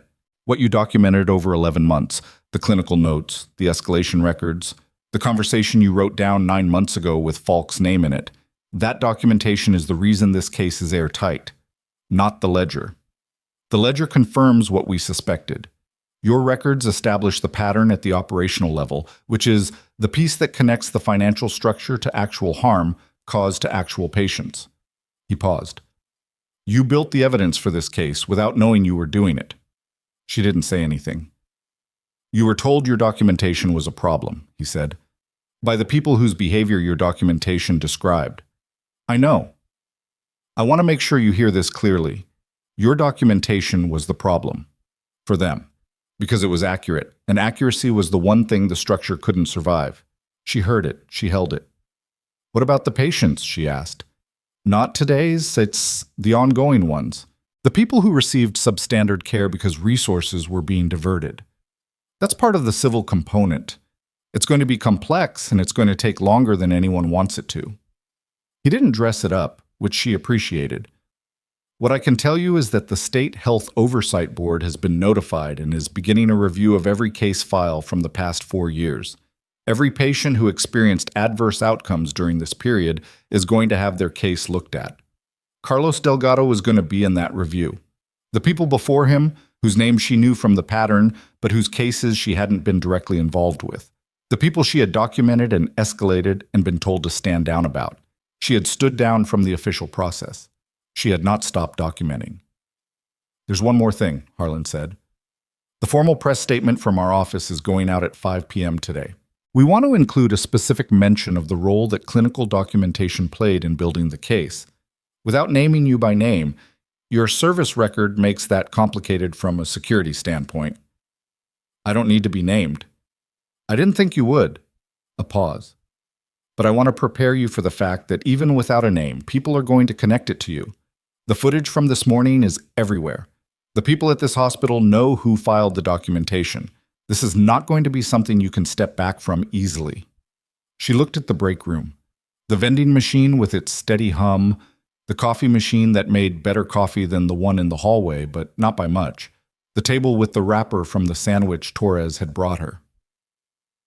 I stopped trying to make things easy about 15 years ago, she said. She heard what might have been a breath of something close to a laugh. I'll be in touch.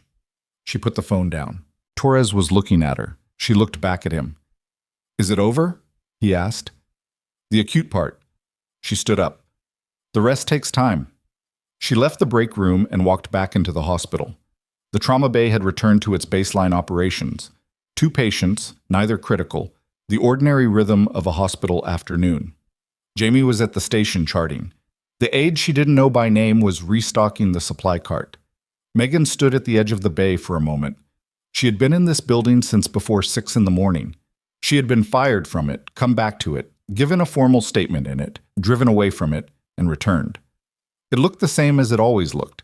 The same slightly harsh lighting, the same institutional tile, the equipment arranged the same way she had always arranged it, because nobody else arranged it the way she needed it. She thought about what Harlan had said, about visibility that couldn't be walked back. She thought about Reeves on that hallway. Who is she? Pruitt had said, watching through the observation window. 3 years of walking through this building every morning, and the question had never occurred to anyone to ask. She walked to the nurse's station and started writing. Not a statement, not a formal document. She picked up a legal pad from beside the computer and started writing case notes. The 2 patients in the bay, current presentation, current vitals, clinical reasoning, the same thing she did every shift, the same discipline applied to every case regardless of size or significance. She wrote the date at the top. Jamie looked at her. What are you doing? Working, she said. You're not on shift. I'm aware. She kept writing. Jamie watched her for a moment.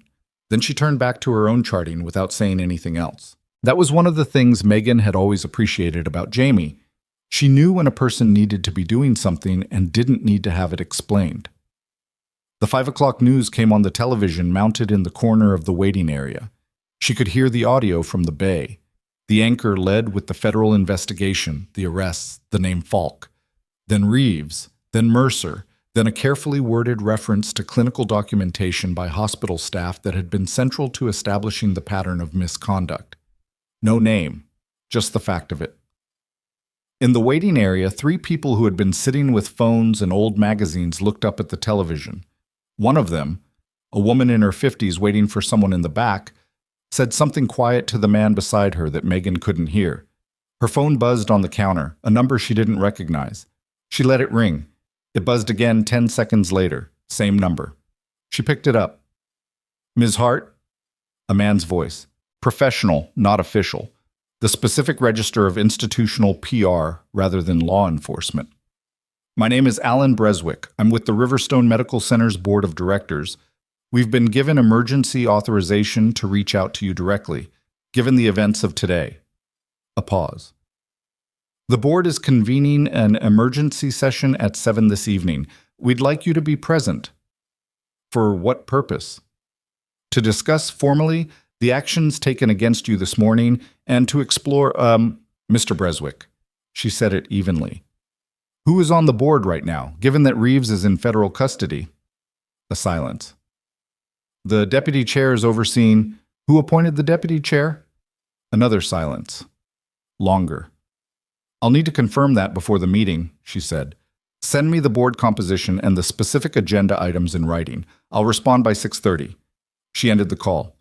She set the phone down and looked at it. The board was moving fast. That could mean they were genuinely trying to correct course, possible, likely even, given that their liability exposure was now being calculated by lawyers in offices across the city. It could also mean they were trying to control the narrative before it moved further out of their reach. Both things could be true simultaneously. She picked up the legal pad and kept writing. At 5:47, Harlan appeared at the bay entrance. Not hurried. He was a man who didn't do hurried as a general presentation, but with something in his expression that she read immediately as new information. He crossed to the nurse's station and stood across the counter from her. The subject from the ambulance, he said. The one who gave us the ledger location. Is he okay? He's in the cardiac unit. OC says it was a mild event. They're managing it, and his prognosis is good. He paused. He made a formal cooperation request an hour ago. He wants immunity in exchange for testimony. What does his testimony cover? 16 years. Harlan looked at her. Specifically, he says he can place Falk at 4 separate meetings where disbursement manipulation was discussed and agreed on. He has dates, locations, and he says there are emails. She processed this. Different emails than the ledger. Personal accounts. Not city servers. He paused. If he's accurate, this doesn't end with Falk. She looked at him. How far up does this go? He was quiet for a moment, not evasive, thinking about what he could say and what he couldn't. The name that came up in his cooperation request, he said carefully, is a name that our office has not previously been able to get traction on. Someone above Falk in the city structure. Someone with enough insulation that 4 other people who could have given them up chose not to. She understood what he was not saying. He's giving them up because the insulation is gone, she said. The insulation was the network. The network is broken. Harlan looked at her steadily. There's going to be a second phase of this investigation. Longer, more complex, with more institutional involvement than today's operation. He paused. Your documentation is going to be relevant to that phase too. She looked at the legal pad in front of her. The notes from 2 unremarkable patients, written in the same hand that had written 11 months of records that a federal investigation had just called airtight. I'll keep documenting, she said. I know you will. He started to leave. She stopped him. The board is calling an emergency session tonight, she said. I got a call 40 minutes ago. They want me there. Harlan turned back.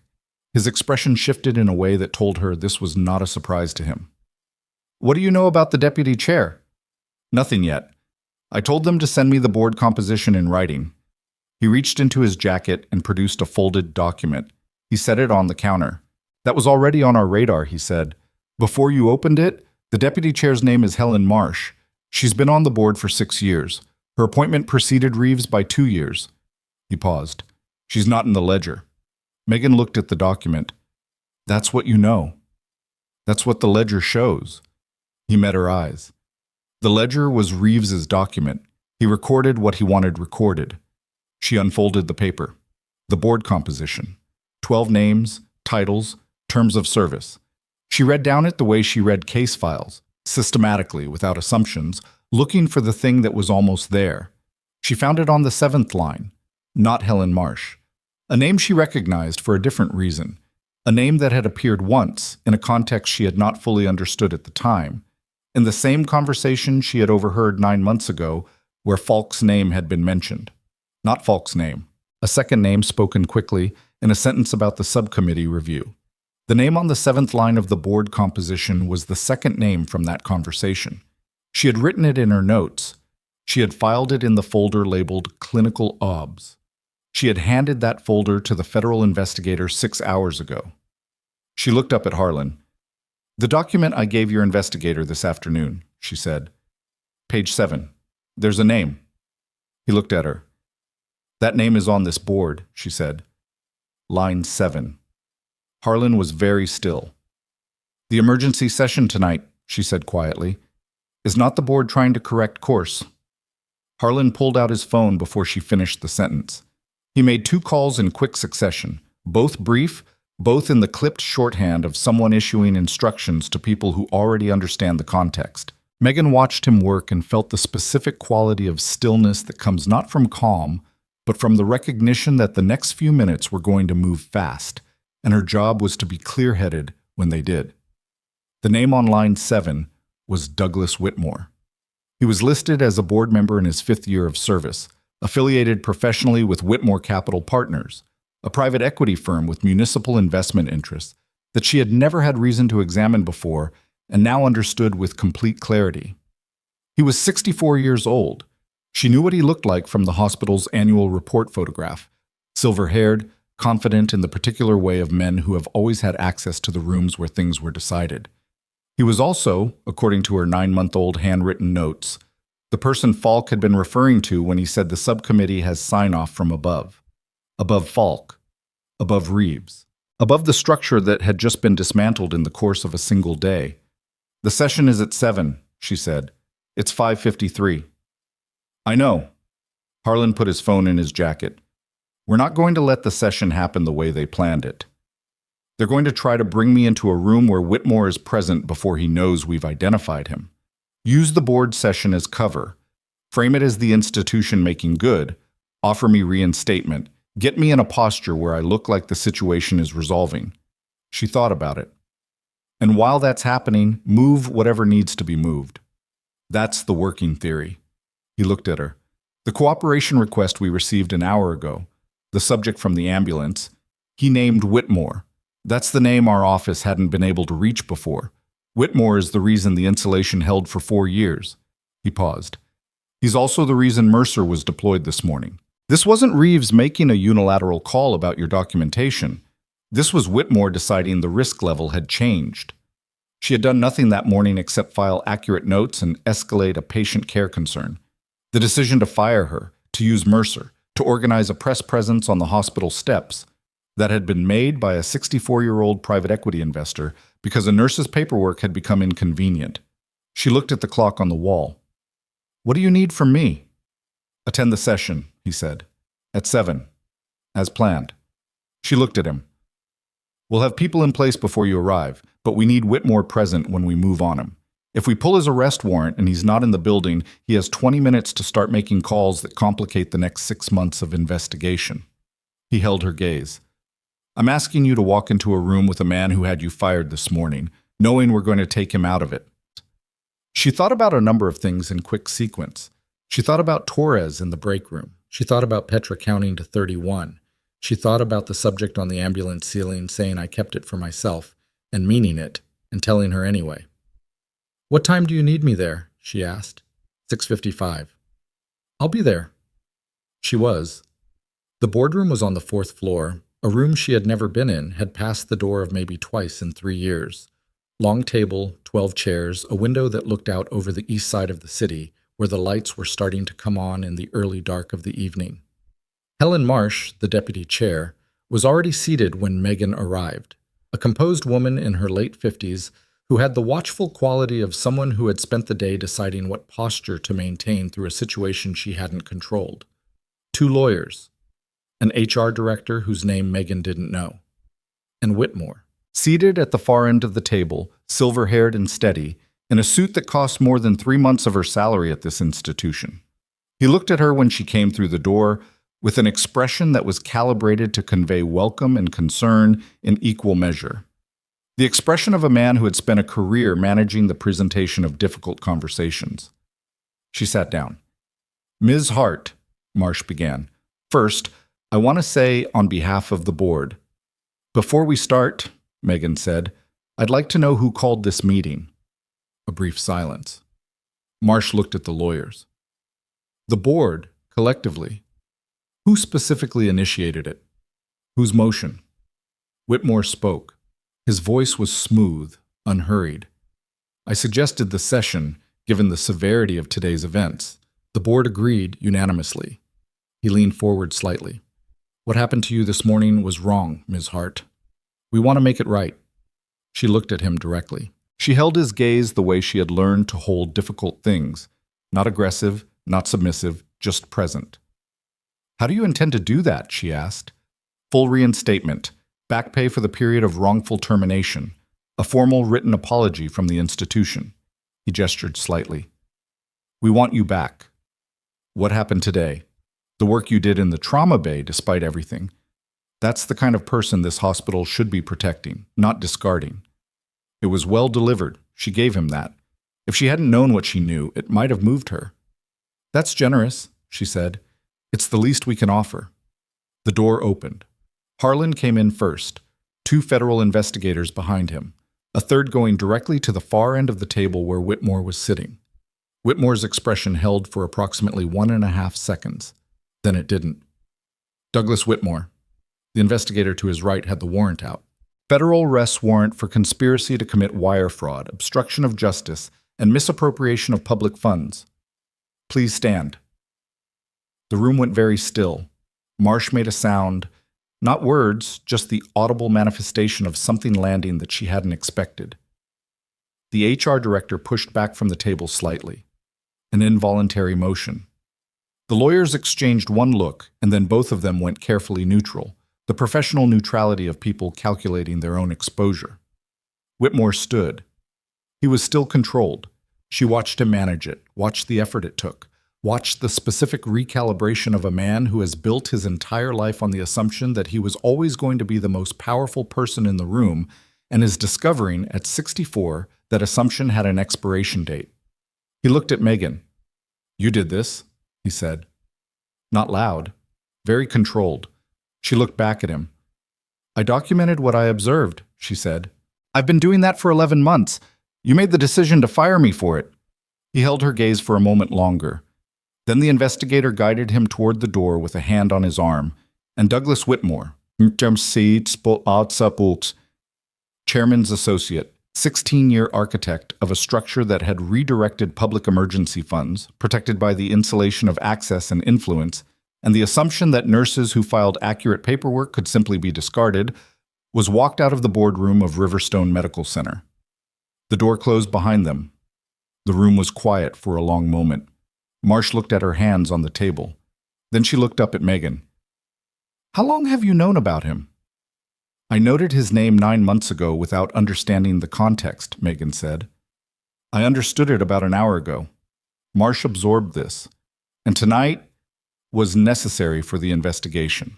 Not for me." She paused. "I want to be clear about that." The sessions that followed were not dramatic. They rarely were. The aftermath of large events is mostly paperwork and careful language and people trying to understand what they're liable for and what they're not. She gave a statement to Harlan's team in a side office while the rest of the boardroom sorted itself out. She was precise and complete. She answered every question once. By 9:30, she was in her car in the hospital parking lot. She sat there for a few minutes, not processing. She would do that later, over time, in the incremental way that significant things actually get processed, rather than the single-moment clarity that stories suggested. She was just sitting with the specific quiet of a day that had started before 6 and was now almost over. She drove home. She fixed the kitchen faucet. She had the part, had bought it 3 weeks ago and set it on the counter and kept meaning to get to it. It took 20 minutes and a set of pliers and one moment of frustration where the old washer came out at an angle she hadn't anticipated and sent a small spray of water across the cabinet door. She swore, briefly and specifically, and then finished the job. The faucet didn't drip. She stood at the kitchen sink and ran the water and listened to the silence where the dripping had been.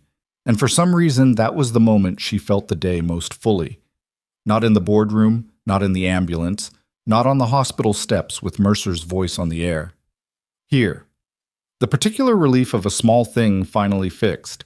She had learned a long time ago that the large things and the small things did not operate on different scales of importance.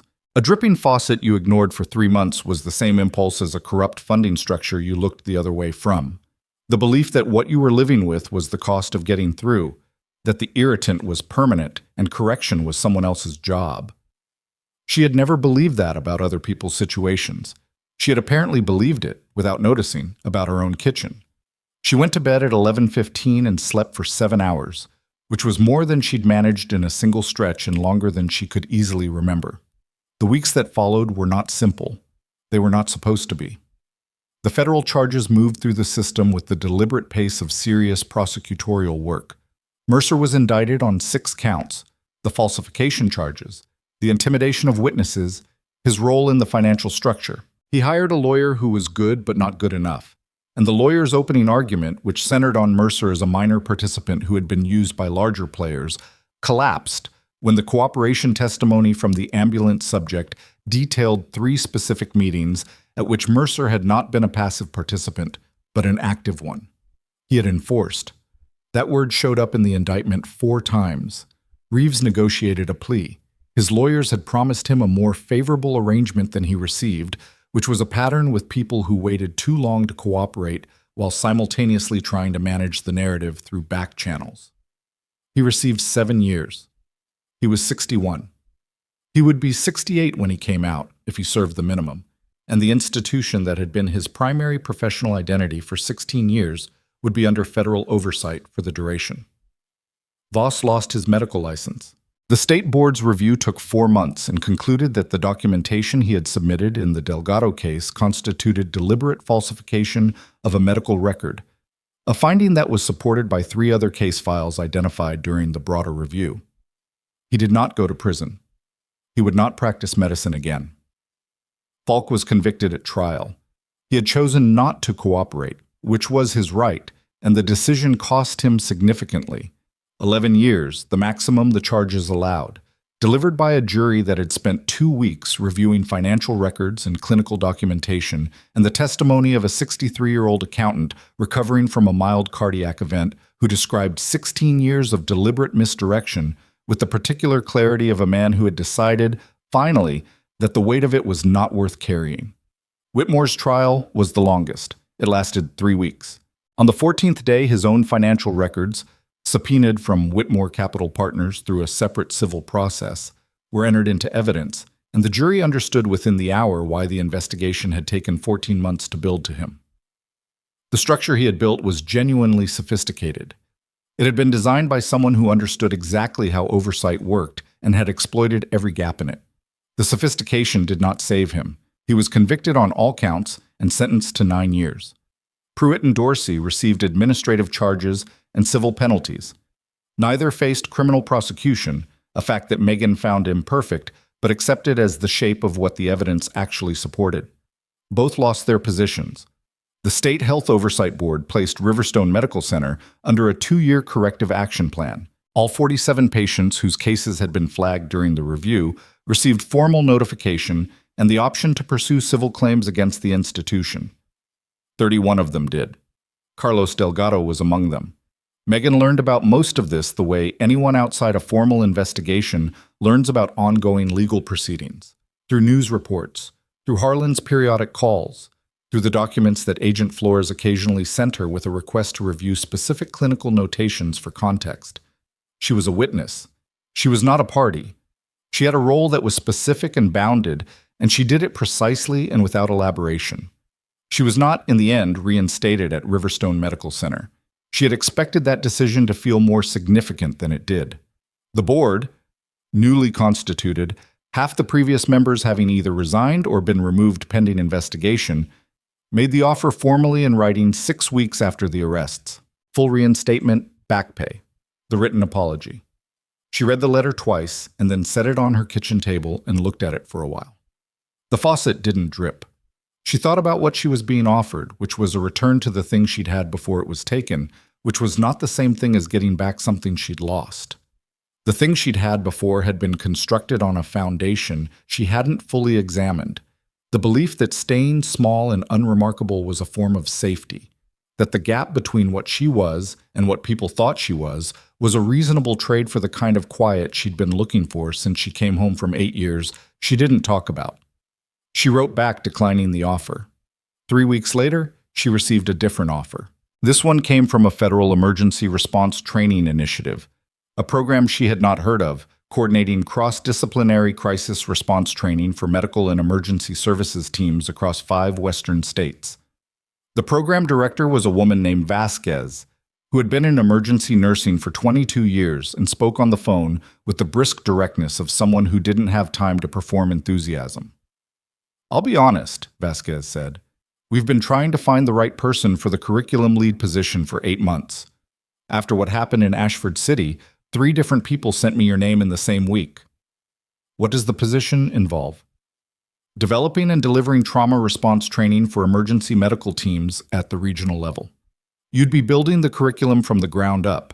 The federal contract runs 2 years with renewal option." A pause.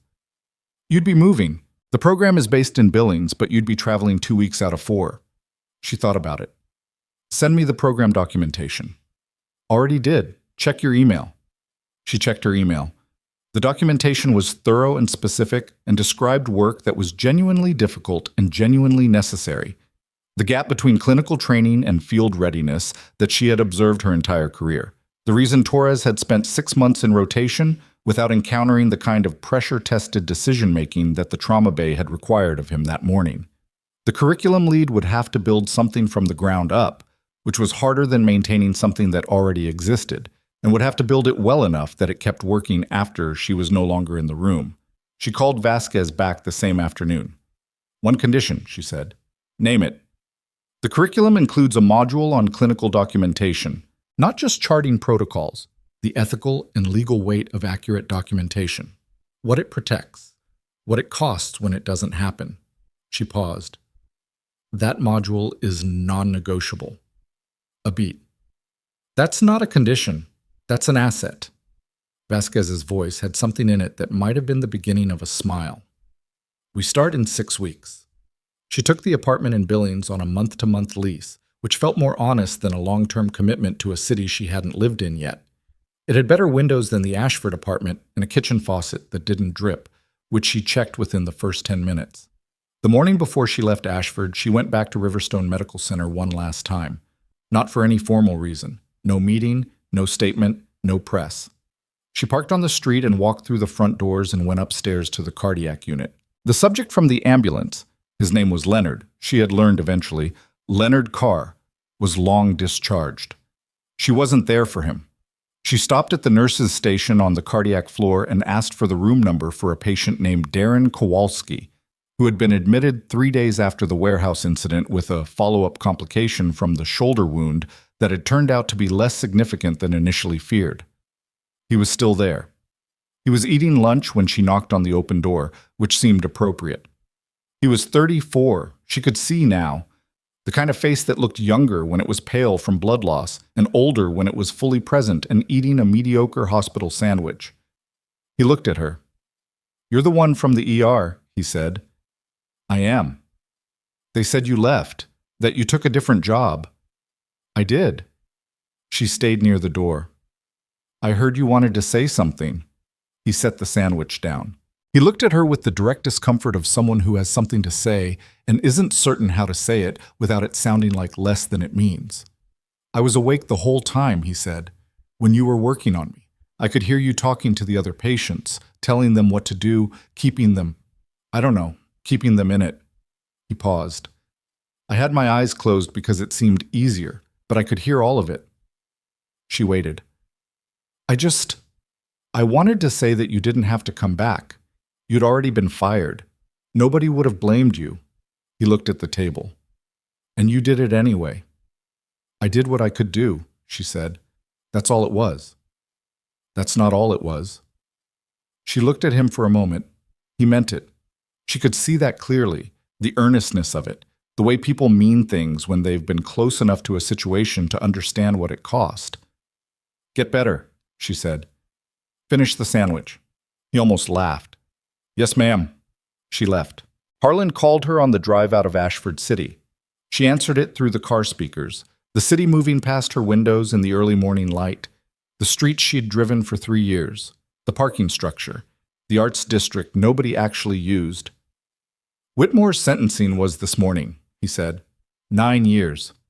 "I heard. I wanted to make sure." A pause. "How are you?" She thought about how to answer that honestly. She thought about the 8 years she didn't talk about, and the 3 years she had spent trying to be small enough to avoid the weight of what she'd done and who she was, and the one day that had undone that particular strategy entirely. She thought about Torres in the break room, about Petra counting to 31, about a kitchen faucet that finally didn't drip. "I'm better than I was," she said. That was accurate. "Good." Another pause. "The program in Billings, Vasquez runs a serious operation. You're going to do well."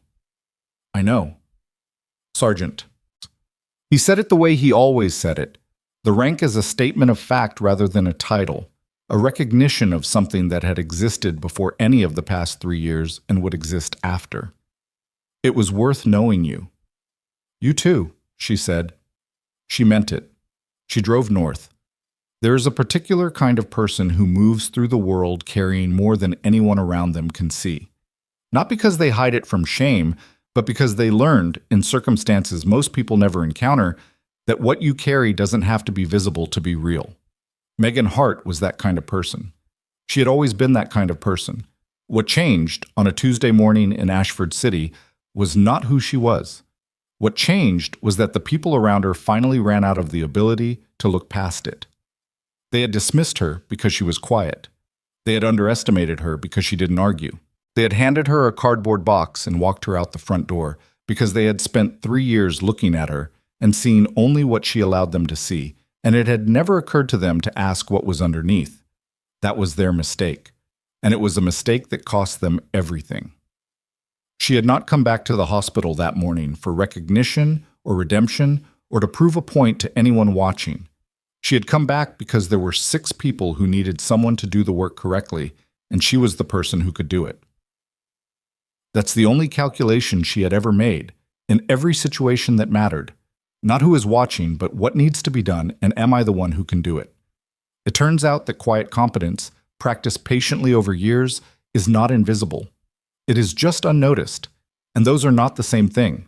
One is absence, the other is waiting. The people who threw her away thought they were ending a problem. They were actually completing a chain of events that their own behavior had set in motion, one careful notation at a time, in a file folder that a woman they called Washed Up had been building for 11 months without anyone knowing why. The truth doesn't always arrive quickly. It doesn't always arrive cleanly. It arrives with warrants and ambulances and bad vending machine coffee and a pediatric patient counting to 31 and a leaky faucet finally fixed at 11 o'clock on the night the world changed. But it arrives.